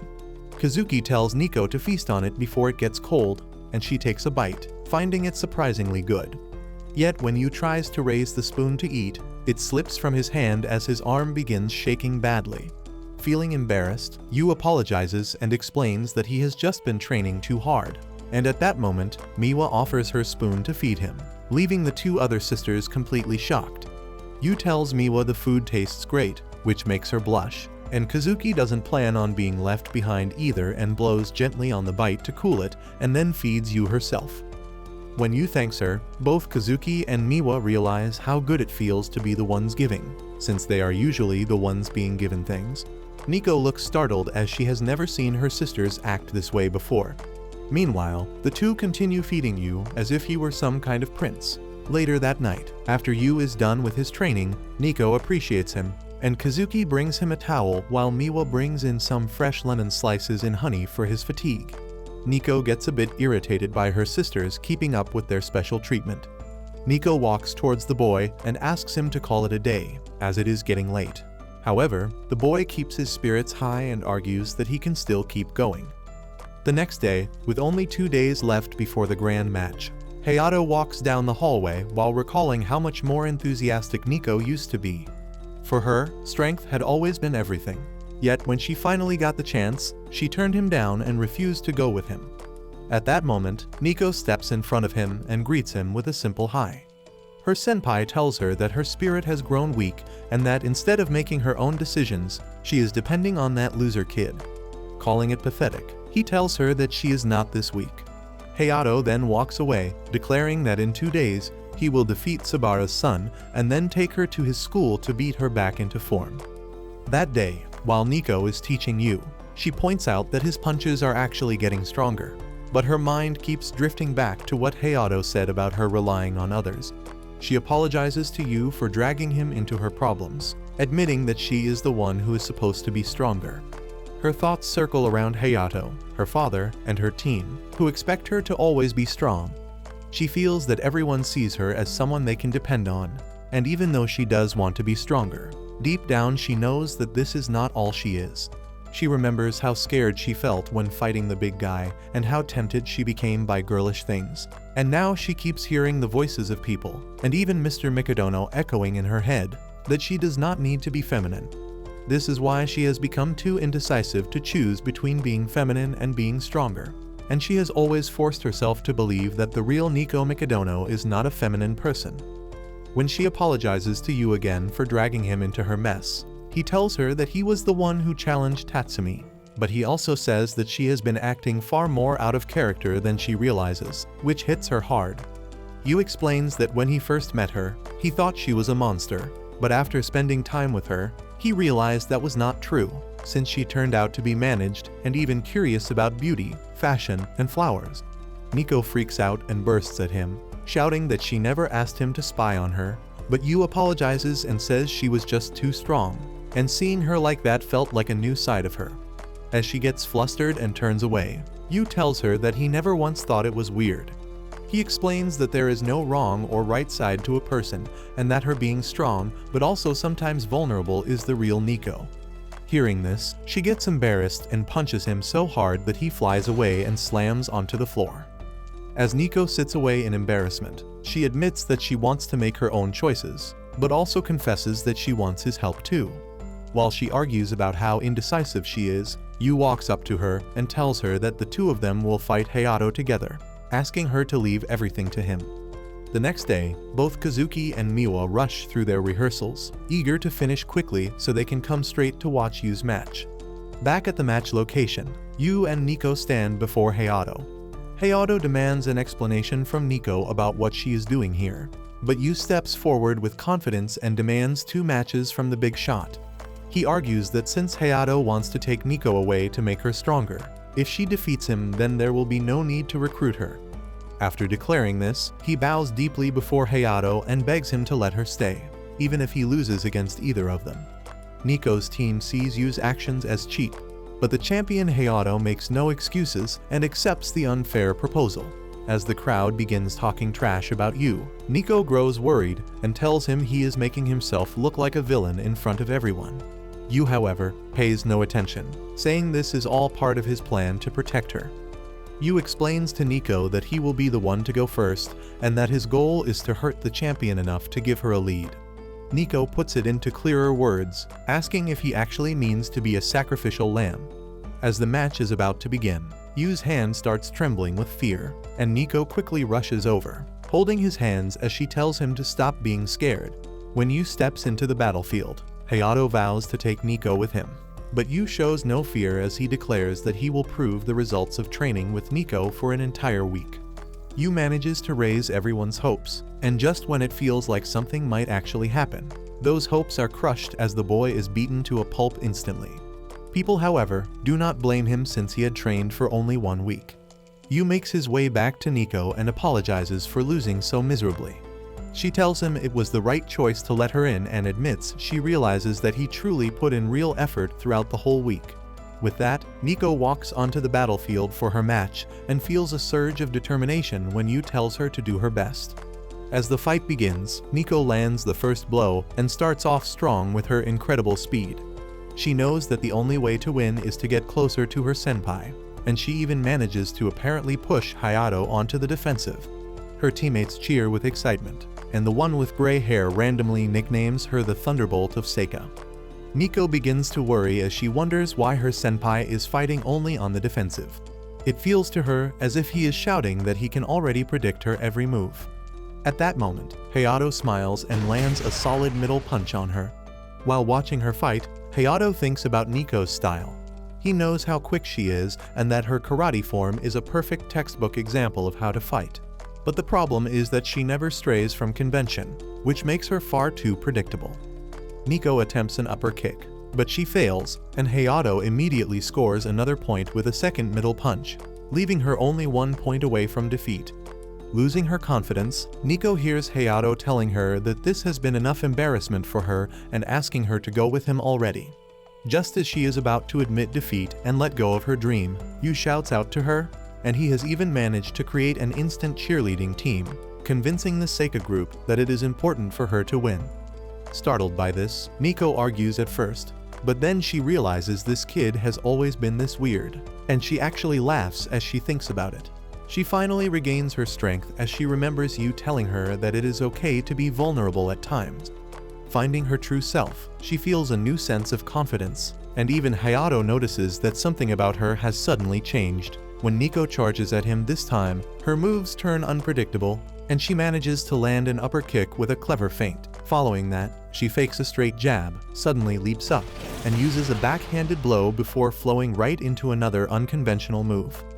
Even Team Seika looks startled since they have never seen Nico pull off tricky moves in a match before. Yu watches her smile during the fight as she brings the score level with Hayato. Just then, her sisters arrive, worried about how things will end, and as they step in, Hayato realizes that this is no longer the same Nico. But Nico assures him that this side of her is her as well. With those words, she lands one last upper kick and knocks him out for good. Team Seika erupts with excitement over her remarkable victory, and Nico turns to Yu with a blush on her face. Yu rushes toward her with a towel to wipe away her tears, and she leans her head on his shoulder, softly asking if she is allowed to cry after a win. That evening, as Hayato gets ready to leave, Nico apologizes for not going with him, even though he had been trying to recruit her for her own good. Hayato sighs but manages a small smile, saying that it is all over now. Nico then mentions that she couldn't believe how quickly Yu lost and wonders what would have happened if Hayato had faced him alone. Hayato admits that the boy actually managed to hurt him and shows a mark on his right leg as proof. He explains that Yu had been focused on that one spot all along, which kept him from evading her final kick and led to his defeat. Before leaving, he tells Nico that the only reason Yu didn't want her to leave was that he genuinely cares about her. Nico blushes as she comes up with random excuses. Hayato then admits that even though he wanted to push her to get stronger, he also had personal reasons, and finally confesses that he likes her. Nico doesn't back down and simply tells him that she likes him a lot too. Seeing this, Hayato drops to his knees, realizing that she hasn't understood him at all, and firmly tells her that he has feelings for her. Nico panics and asks how long he has felt that way, and he admits he has liked her forever. He tells her he wants to be with her and asks what she thinks. But when she can't answer, he says she doesn't have to and praises her for how much she has grown before leaving. After he walks away, Nico realizes she might have feelings for Yu and flushes completely, quickly brushing the thought aside, telling herself it's not like her to dwell on such things. Still, no matter how hard she tries, she keeps thinking about him and remembers how he told her that all of her sides make her who she is and that there is no right or wrong. Even though her match is over, her heart keeps racing. That night, as Nico heads home, she's irritated that her siblings and Yu left her alone without her, right after her match ended. But when she steps inside, the house is decorated to celebrate her, and Yu greets her warmly. They've prepared a little party, and Yu asks if she can wait a bit since dinner will take some time. Nico notices his hands are covered in bandages and tells him to let them rest and heal. But Yu insists he's fine, and since he didn't do much in the fight, he at least wants to cook for her. Miwa helps Kazuki set the table while Nico places her hand over Yu's, reminding him that he's the one who said even minor scratches hurt. She asks if he ever wants anything for himself and points out that he's worked hard all week for her, so she could at least do one thing for her. She tells him to name anything, and she'll make it happen. Yu, acting like a mischievous villain, asks if it could be anything and demands that she be his for a whole day. Nico protests, insisting she has boundaries, while the other two sisters worry about how close Nico and Yu might get and refuse to leave them alone. Kazuki quickly comes up with an idea, telling Yu that he can use her for a favor too, and Miwa joins in. Yu still plays the villain, claiming he could have all three of them, before making his best childish face and asking them to go to a theme park with him. The three girls have mixed feelings, wondering if Yu is acting like a kid or a girl, and Nico asks if that's really all he wants. Yu happily explains that it's been his dream to go to a theme park as a family. The girls worry everyone might mistake it for a date since they are all teenagers, but just then Nico's cell phone rings, and she gets a call from their dad. Yu snatches the phone and tells the uncle that even prodigies need a day or two to relax. He argues that if they are forced to be perfect all the time, there's a high chance they'll burn out when it actually matters. He urges him to be brave and give his girls a meaningful break, reminding him of the last event where he got mad and insisting that this time, a break would truly benefit them. Mr. Mikadono coldly tells Yu to give the phone back to Nico, and the poor boy immediately turns into a scaredy cat. He then tells his daughter that he recently heard about her win against Hayato, who is the country's best high school karate practitioner, and admits he never imagined she could win even in an unofficial match. He adds that while he once thought she should attend Hayato's school, he now sees it isn't necessary. He praises her, and Kazuki explains it's only because she outperformed his expectations. Because of this, he does consider Yu's words for once and allows them to have a day off. Yu cheers up with excitement and announces they'll go to the theme park next Sunday. The following day, the three sisters can barely think about anything else, as their minds are completely consumed by the upcoming trip. As the scene shifts, the day finally arrives, and Yu is waiting for the three sisters. Miwa shows up first, covering his eyes and asking if he can recognize her. Yu immediately knows it's her and notes that she clearly tried her best to outdress her sisters. He tells her that the casual look actually suits her, making her smile. When Kazuki arrives, she is so heavily disguised that even Miwa can't recognize her, and Yu admits he likes the new look, causing Kazuki to blush. Just then, the third sister appears, more stunning than ever, and everyone stares at her. Kazuki teases her, asking why she went for full makeup. As the sisters bicker, Yu turns to Nico and tells her she looks fantastic, making her blush as she admits she had brought these clothes long ago, but always kept them tucked away in her closet. As they are all now here, Yu argues that they should head inside right away. The three sisters stare at him, each silently plotting how to make the boy swoon. As they enter, they arrive at the haunted house, and both Yu and Kazuki seem eager to go inside. Yu argues that since it's a collaboration with the scariest horror movie, it has to be a thrilling experience. Meanwhile, Miwa and Nico quickly realize that Kazuki must be trying to make her move on Yu just like they are, and Kazuki looks back at them as she is determined to be the first to win Yu over. She vows to show just how well she has mastered the role of the heroine, planning to act completely terrified while leaning on him like some dramatic character. However, as soon as they step inside, Kazuki immediately forgets her whole plan. The moment people start trying to scare her, she begins commenting on the acting of the performer, completely forgetting that she wasn't there to critique at all. She tries to bring tears to her eyes and crouches down, preparing to approach Yu. But when she looks around, he is nowhere to be found. Eventually, when she finally spots him, the boy is sitting down, completely frozen and super scared by everything happening around him. She tries to comfort him by telling him it's all made up and he shouldn't be frightened. But Yu immediately comes up with some excuse about falling because of the dark and tells her to watch her step too. Just then, hands suddenly pop out from the wall, and he freaks out instantly, leaving Kazuki to play the comforting role she originally wanted Yu to play. Meanwhile, the other two sisters anxiously wait outside, worried that Kazuki would cling to him at every opportunity. But when they finally return, they find Yu being carried on Kazuki's back, and instead of blushing, Kazuki looks paler than a ghost. Yu apologizes to Kazuki for looking like an idiot, but admits he's glad she came with him, saying that clinging to her back calmed his nerves. Kazuki miserably loses the fight, ending up blushing first, while Miwa smirks, realizing her sister is the weakest of them, and begins planning how she will try next to win Yu's heart. A while later, when they reach the roller coaster, Yu asks Miwa if she wants to ride, and she quickly agrees, though she admits she isn't very good with scary rides and asks him to sit with her. Kazuki argues that she also wanted to go, but worries her wig would come off, and Nico refuses to go either. As Miwa sits with Yu on the roller coaster, she silently laughs, realizing she had lied about being scared and is actually very good with fast rides. Meanwhile, Yu doesn't look very comfortable sitting beside her. Miwa daydreams, acting like some helpless girl and making Yu hold her, and when the ride ends, she pretends to be dizzy and asks Yu if they could sit on a bench, but once again, he is nowhere to be seen. When she looks around, she finds him lying down on a bench and rushes over, asking why he's just lying there.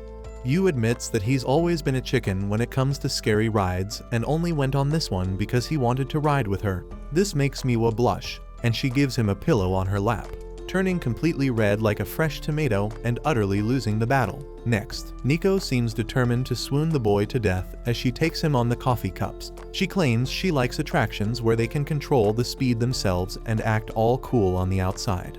But deep down, she's plotting that with her strength, she's going to spin the cup faster than a washing machine and finally win the boy's heart. As they sit on the cup, Yu exerts a little too much force and almost crashes into Nico.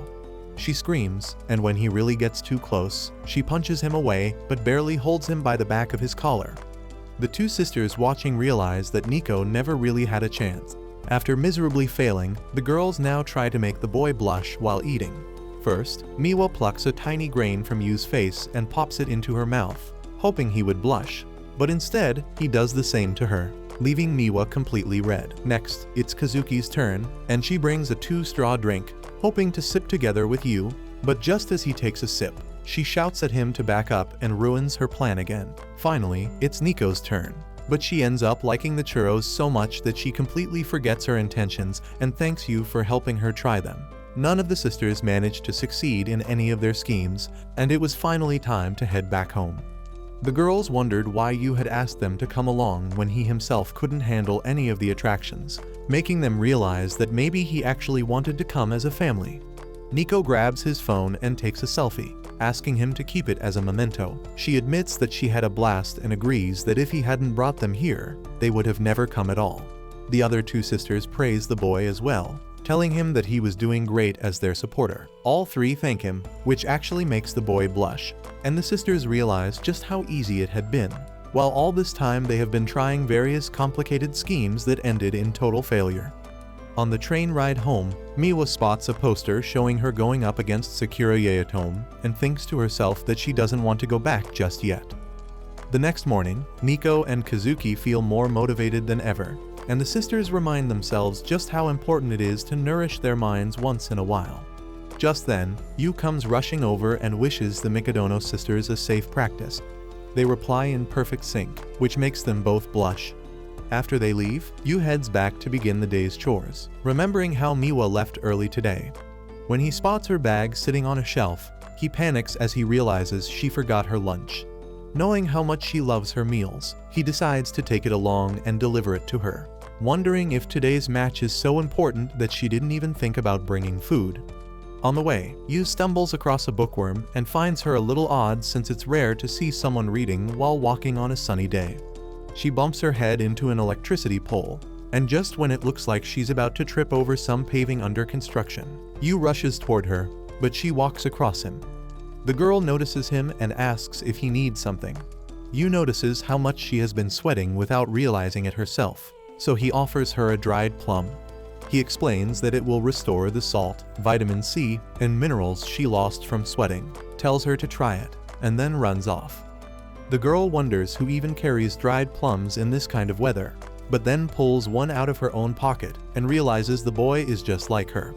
Yu finally makes it to the shogi center, where he witnesses his first ever shogi match. He spots Miwa at her board and finds her pretty cool with the way she sits there so composed. Yu asks the guy standing beside him if Miwa is winning, but the man instead asks who Yu is.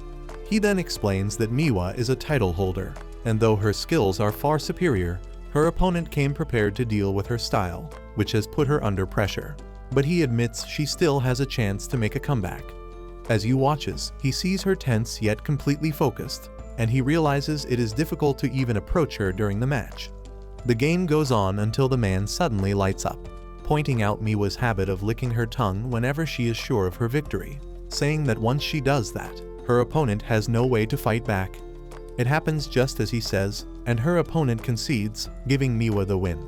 She lets out a sigh of relief, and Yu rushes over to her with a smile that makes her blush. But when he tells her how cool she looked compared to how she is at home, Miwa complains that his comment is rather rude.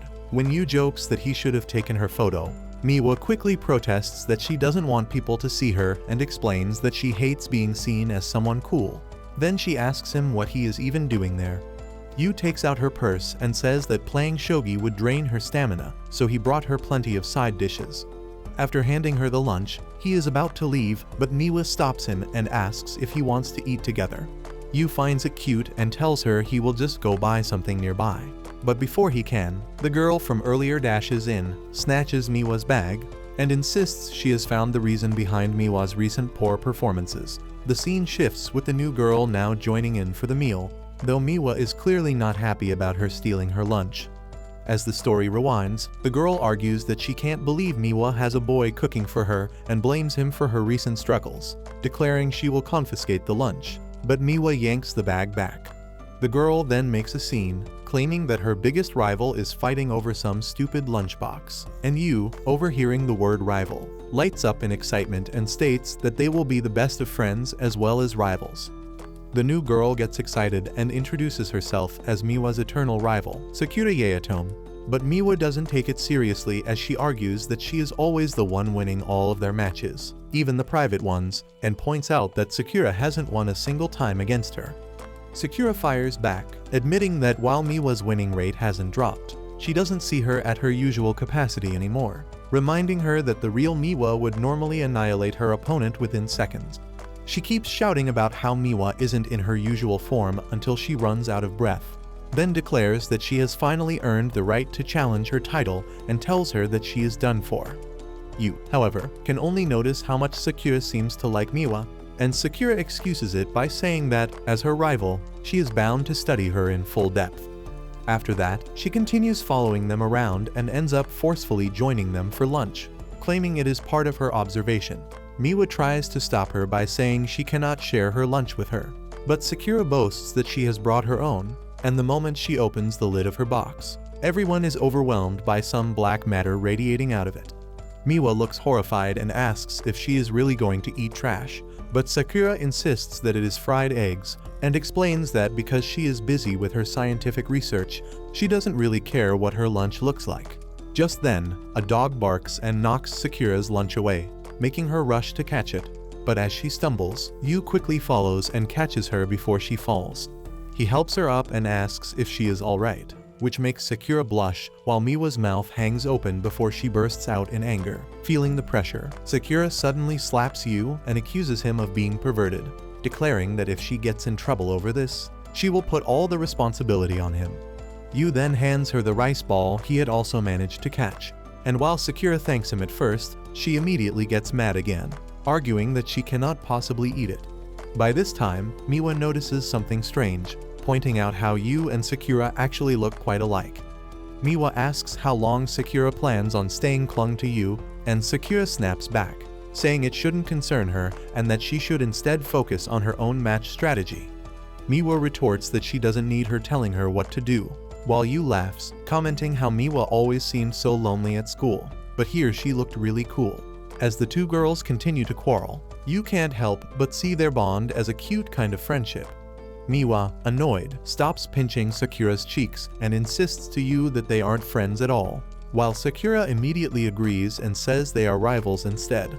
The quarrel starts up again, and Yu just watches both of them with a smile. Sakura had become a professional shogi athlete right after entering her first year of high school, yet she remained a buried existence among the prodigies. She kept up with her extensive research, which showed real progress, and she was the type to give it her all with an iron will to fight her way to the title match. Miwa, on the other hand, became the youngest to hold a title and had never once lost to Sakura. Their levels were clearly apart, and no one ever considered Sakura her rival, except for Sakura herself. As a week passes, the day of the first match of the title tournament finally arrives. Yu tries to sneak out early in the morning while Miwa is still asleep, but as soon as he steps outside, he finds the other two sisters there as well. They all question why the others are up so early, only to realize that they were all hoping to visit a shrine and pray for Miwa's good luck. When the three arrive, they are surprised to see Sakura already there. Yu asks if she also came to pray, admitting he never imagined someone like her, who spends all her time on research, to have such faith. Sakura argues that, as much as she hates to admit it, she is actually inferior to Miwa, so she is willing to rely on any chance she has to win the match. She then asks Yu who he is, and Yu explains his situation, telling her that he is working as their supporter. When Sakura looks a little surprised, Yu adds that since he is so mediocre, this is the only thing he is good at. The girl protests against Yu's supporting role, saying it isn't right for him to just do household chores and live like some average background character. She tells him that the spotlight isn't only for geniuses, then argues that she is the main character of her own life and refuses to give up on becoming one. She adds that she once thought they were alike, but now realizes she was wrong. She then walks away as she declares that she will be the winner. Yet, right as she tries to leave with such seriousness, she trips a few steps ahead, proving just how hopeless she can be. Just like Yu, this is only confirmed when Yu rushes to help her, but stumbles over the same spot and lands right on top of her. The two sisters shout in shock at the sight, while Sakura quickly pushes Yu off, yelling at him to get away. Yu tells her that this only proves how similar they truly are, which makes the girl turn red as a tomato. Unable to bear with Sakura any longer, the sisters unleash their fiery aura as they pray that Miwa absolutely crushes her in the match. Sakura then scrambles up and runs off, saying she has no time to waste since she still has a final push left. As the story skips ahead, the match between the reigning champion and Sakura has already started, and both of them look dead serious while Yu is glued to the stream on his cell phone. The two other sisters casually tell him that there's no need to be so tense since the tournament is best of 5, meaning today's match doesn't decide anything. Yu shakes his head and explains that the format has changed due to some strange scheduling issue, turning it into a short-term competition where the first game now carries real weight. Even after hearing this, the two sisters stay calm and remind him that Miwa has never once lost to Sakura. After some time, all three of them are now sitting together, nervously watching the screen. Yu pulls the sisters closer, urging them to keep watching with him, but the two slip away again, insisting their sister won't lose anyway. But then, to everyone's surprise, Miwa ends up conceding the first match. Yu starts to panic, But the sisters try to settle him down, which makes you think they're tough enough to have already prepared themselves for the possibility of defeat. That illusion doesn't last long, because when they return to their rooms, their reactions tell a completely different story. Yu begins preparing dinner and customizes the whole meal with a cat theme, saying it's meant to cheer Miwa up. When she returns, Yu greets her warmly, and the two sisters also try to comfort her. But Miwa insists she isn't in the mood for dinner.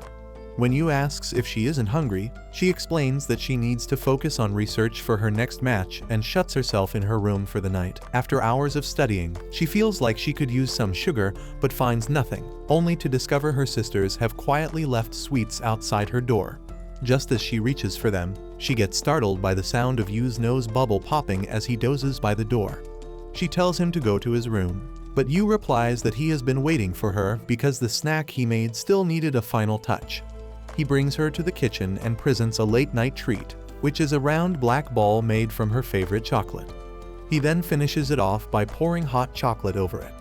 As the shell melts, a bunch of tiny cat shapes appear inside, making Miwa's eyes light up. She blushes and says she'll gladly eat it without caring about calories in the slightest. As the story moves forward, another week passes and Miwa ends up losing her second match against Sakura. Yu rushes to check on her, refusing to believe that Miwa has lost twice in a row to someone she had never once lost to even during practice mocks. He recalls hearing from the Mikadono sisters that the title matches are decided in a best 3 out of 5 format, which means Miwa still has a chance. Yu hurries into the hall where Miwa had been playing and calls out her name, but finds Sakura instead, who coldly informs him that Miwa has left. Sakura then mocks Miwa, calling her a washed-up loser and blaming her defeat on relying too much on her natural brain power instead of putting in proper research and preparation. She carries herself proudly, but her trash talk only stirs Yu's anger, and though it seems for a moment he might lash out, he instead surprises her by bowing and thanking her. He explains that from her own words, if Miwa trains hard and builds a proper game plan, she can still make a comeback, and deep down, he feels that Sakura's harsh remarks are really her way of telling him to go and comfort Miwa. Hearing that, Sakura's face burns red as she protests that she never meant anything like that, while Yu calmly points out that from the way it looks, she had been waiting for him to arrive to tell him just this. Before leaving, he even praises her impressive opening move during the game and reminds her that this is far from the end for Miwa.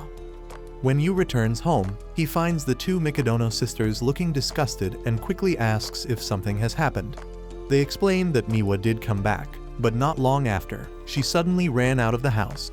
Yu grows worried, pointing out that she was already devastated from her loss. Yet the sisters argue that Miwa is much stronger than she looks, and they are sure she wouldn't let herself sink into despair so easily. They tried to cheer her up by reminding her that all she needs to do is win 3 matches, and that failure isn't the end of the world. But Miwa only gave them a frightening glare and told them she isn't like them at all.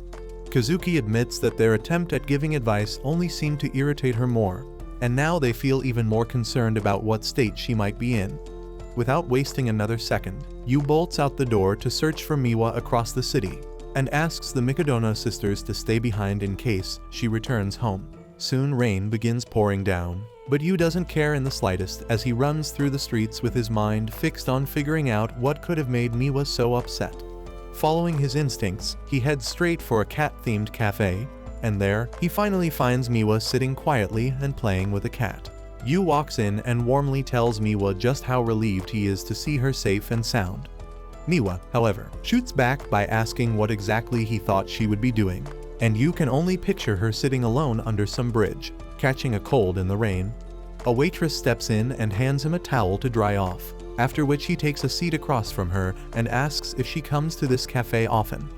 Miwa explains that it's only on rare occasions, since their lives are far too hectic to care for pets. Plus, Kazuki is a little allergic to them. She reasons that with their sloppy housekeeping skills, taking in a kitten would only count as cruelty, so she simply avoids it. Trying to encourage her, Yu points out that she has only lost 2 matches, and now that her spirit is back, she should easily be able to take down Sakura next time. Instead of being fired up, Miwa presses her face into a cat's fur like a total weirdo, deeply inhaling its scent, before quietly replying that professional shogi players dedicate their entire lives to the game, spending every waking moment studying and researching because, for them, shogi is a passion for which they live. Yu tells her that he believes in her, but Miwa begins to cry inside as she admits that her relationship with shogi has never been what others might imagine. Since when she was just a child, her father told her she was born with a natural talent that no one could ever earn through practice alone, and he gave her 3 options from board games. And she ended up choosing shogi, where she shattered records as the youngest champion and made her father proud. Yet in truth, all she ever wanted was to catch up to her sisters. That was the reason she picked up the board in the first place. She remembers asking her sisters one day why they worked so hard, only to hear Kazuki reply that she loved shining brightly when standing on stage. Although her sisters always spoke about their passion with conviction, Miwa could never find satisfaction in those words. Deep down, she saw them chasing their dreams while she herself was only using shogi as a tool to achieve recognition. That thought alone made her feel like nothing but a failure compared to them. This makes you realize what she meant when she snapped at her sisters earlier and told them that she is nothing like them. She continues that shogi is brutally competitive to the point of being frightening, where you can almost sense the obsession of the opponent sitting across from you. As she speaks, the weight of her shallow commitment crushes her. She admits through sobs that she always knew the day would come when she would start losing matches. Finally, she breaks down into heavy tears, and her voice starts trembling, while Yu gently pats her head and thanks her sincerely for trusting him enough to let him see this side of her. Miwa keeps crying and says she doesn't want to go home, and Yu replies that he isn't planning to let her head back this early either. His words make her blush, and he holds her hand and takes her outside. All she notices around them are hotels for couples, which makes her nervous as her mind races with what kind of twisted ideas Yu might have come up with.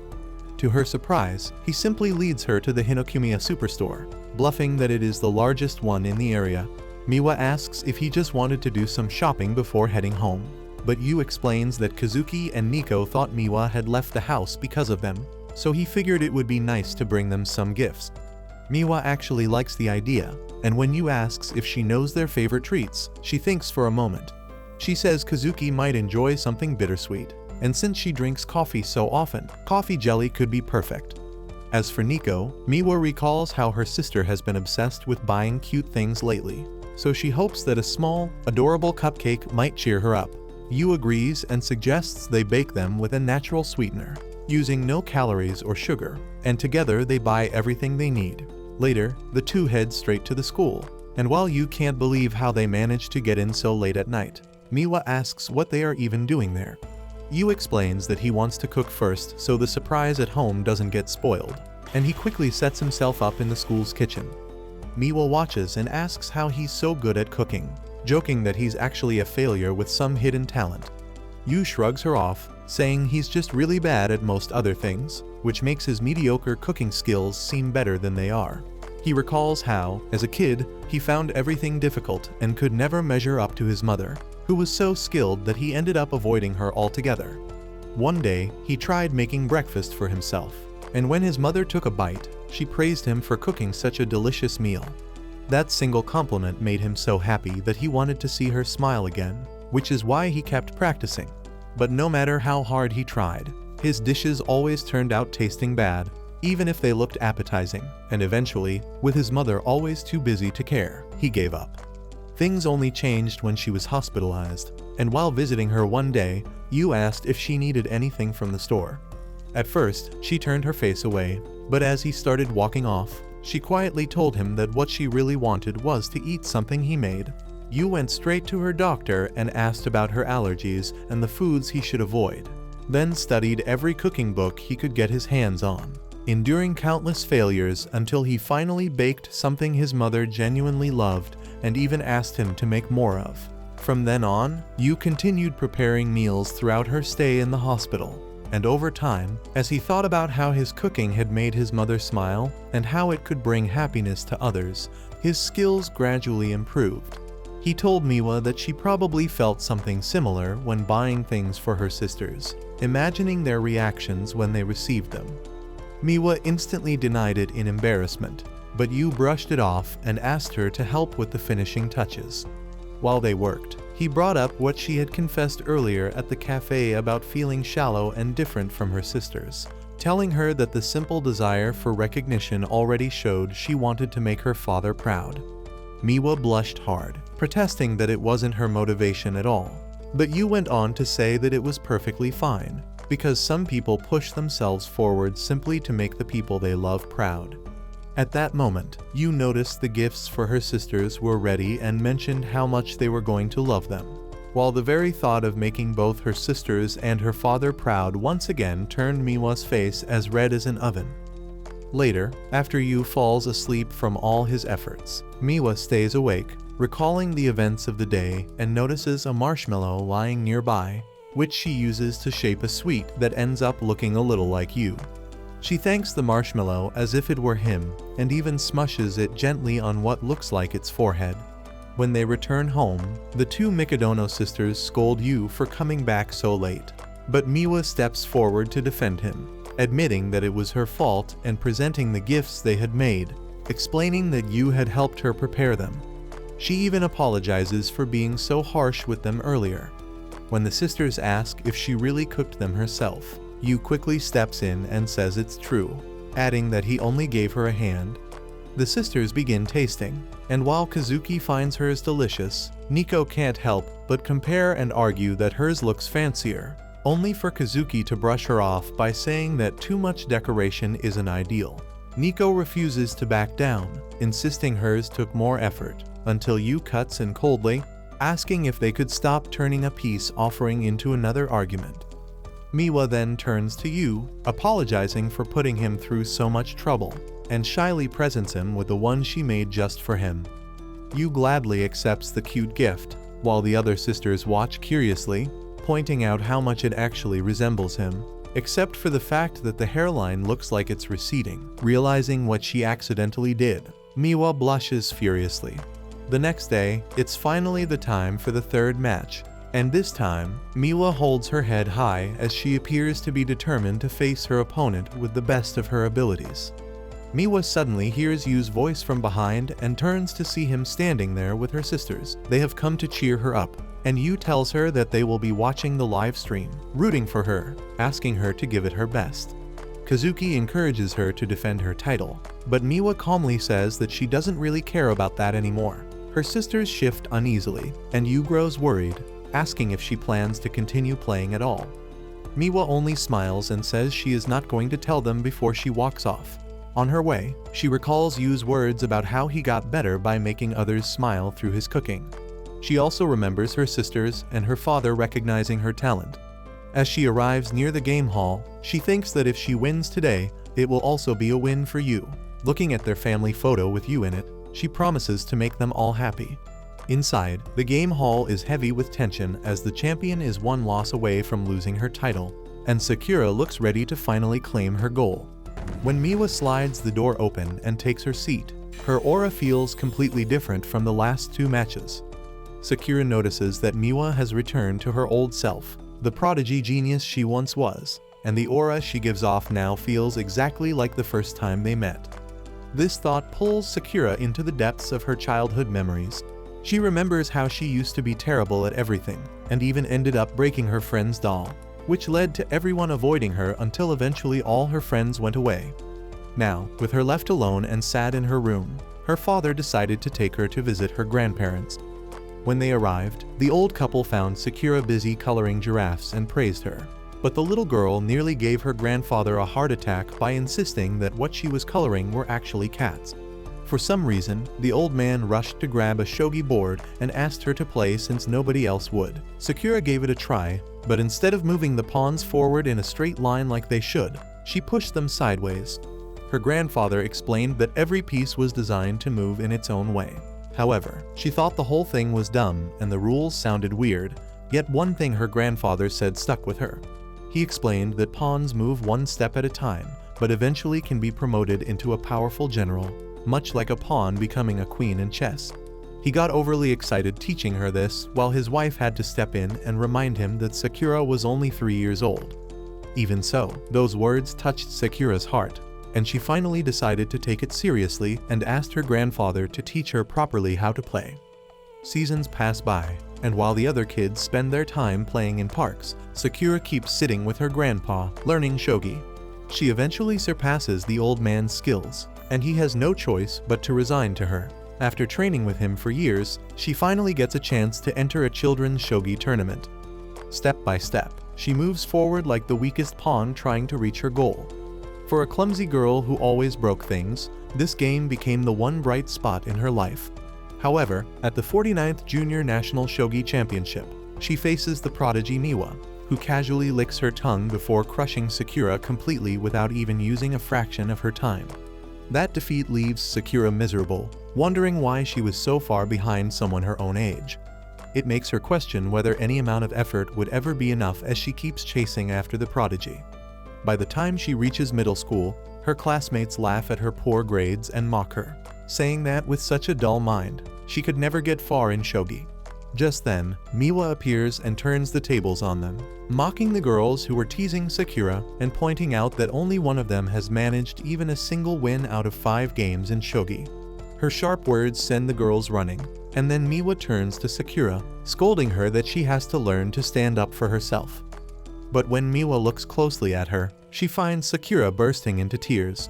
Miwa quickly apologizes, but Sakura isn't sad for the reason she thinks. What hurt the most was that she felt like a loser, and Miwa stepping in for her only looked like pity. Miwa tries to cheer her up, and her talk about pawns makes Sakura recall the exact words her grandpa once told her about moving one step at a time. Miwa keeps encouraging her, praising how she uses her pawns like a pro, and at last, Sakura lights up, thinking of herself as that weakest pawn. She stands tall and challenges Miwa, declaring that even a pawn can take the spotlight, and boldly calls her a rival. Miwa just stares, finding her a weirdo, since she doesn't understand a thing she's saying. The story then shifts back to the present, where it's finally time for the third match.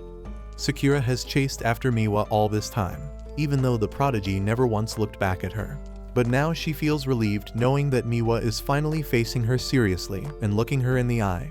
The match begins, and the audience has no idea who is going to win as both girls throw counters back and forth.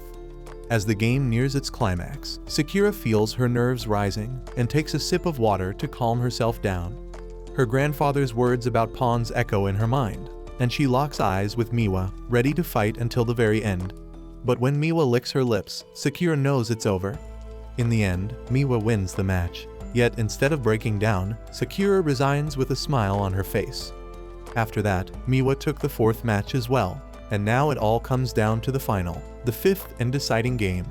Her sisters are glued to the news, watching anxiously. Nico sighs, wishing they could see the last match live in person. Yu, on the other hand, is full of spirit, showing up in a cheerleader costume. But he gets scolded by the Mikadono sisters for even thinking about wearing something like that to the venue. Meanwhile, the ultimate showdown begins, with the so-called pawn aiming to steal the spotlight against the prodigy of all time. On the other side, Nico is more fired up than ever, pouring her energy into practice because she refuses to be left behind by her sister's success. Even Yu and Kazuki are busy giving their best in their own things. As the story moves on, Miwa is seen coming down the stairs, as she appears to have won, while the press swarms her with endless questions. But instead of stopping for the cameras, she spots Yu in the crowd and dashes toward him, ignoring every reporter trying to shove a mic in her face. When she reaches him, she finds the boy in tears. She gently tells him to take deep breaths, and Yu starts doing it in the most ridiculous way possible. She had done all of this just so Yu wouldn't cry, and when he finally cheers up, he congratulates her for defending her title. Miwa thinks back to her time with Yu and realizes that this cheerful face of his was all she ever wanted to see. She hugs the boy, but just as her sisters are making their way over, she suddenly smooches Yu's forehead. Right after, she freezes, startled at why she even did that in the first place. While she is packing her things, Miwa's English uncle and aunt arrive from her exchange program days, and everyone, including Yu, is impressed at how fluent she is in English. Quickly, Miwa comes up with an excuse and calls it just an overseas tradition, saying that kissing on the forehead is simply a way to say thanks. She asks if it startled them, and while her sisters clearly see through the act, Yu literally appears to be convinced. After the English couple leaves, Miwa's sisters shower her with praise, telling her how proud they are of her. Miwa gets emotional and hugs them tightly, smooshing them too. Yu captures the moment on camera, while Sakura watches quietly from afar. She glances at Yu, wondering what a mediocre boy like him is even doing there, but then smiles, hoping that one day a weak pawn like her will finally step into the spotlight. The next morning, Nico is busy breaking tiles like always, while Miwa plays her shogi matches against the AI and even talks to it. Yu prepares a vegetable-powered juice for Kazuki, but after one sip, she calls him a failure, finding it disgusting. She almost hands it back to him to drink, but stops, worried it might count as an indirect kiss, and ends up chugging it herself. When Nico comes back from practice, Yu hands her a towel to wipe off her sweat. They share a brief moment as he tells her the scent on the towel is her favorite one and calls it kawaii, meaning cute. After that, Yu brings sugary snacks for Miwa to boost her glucose and even offers her a spoon.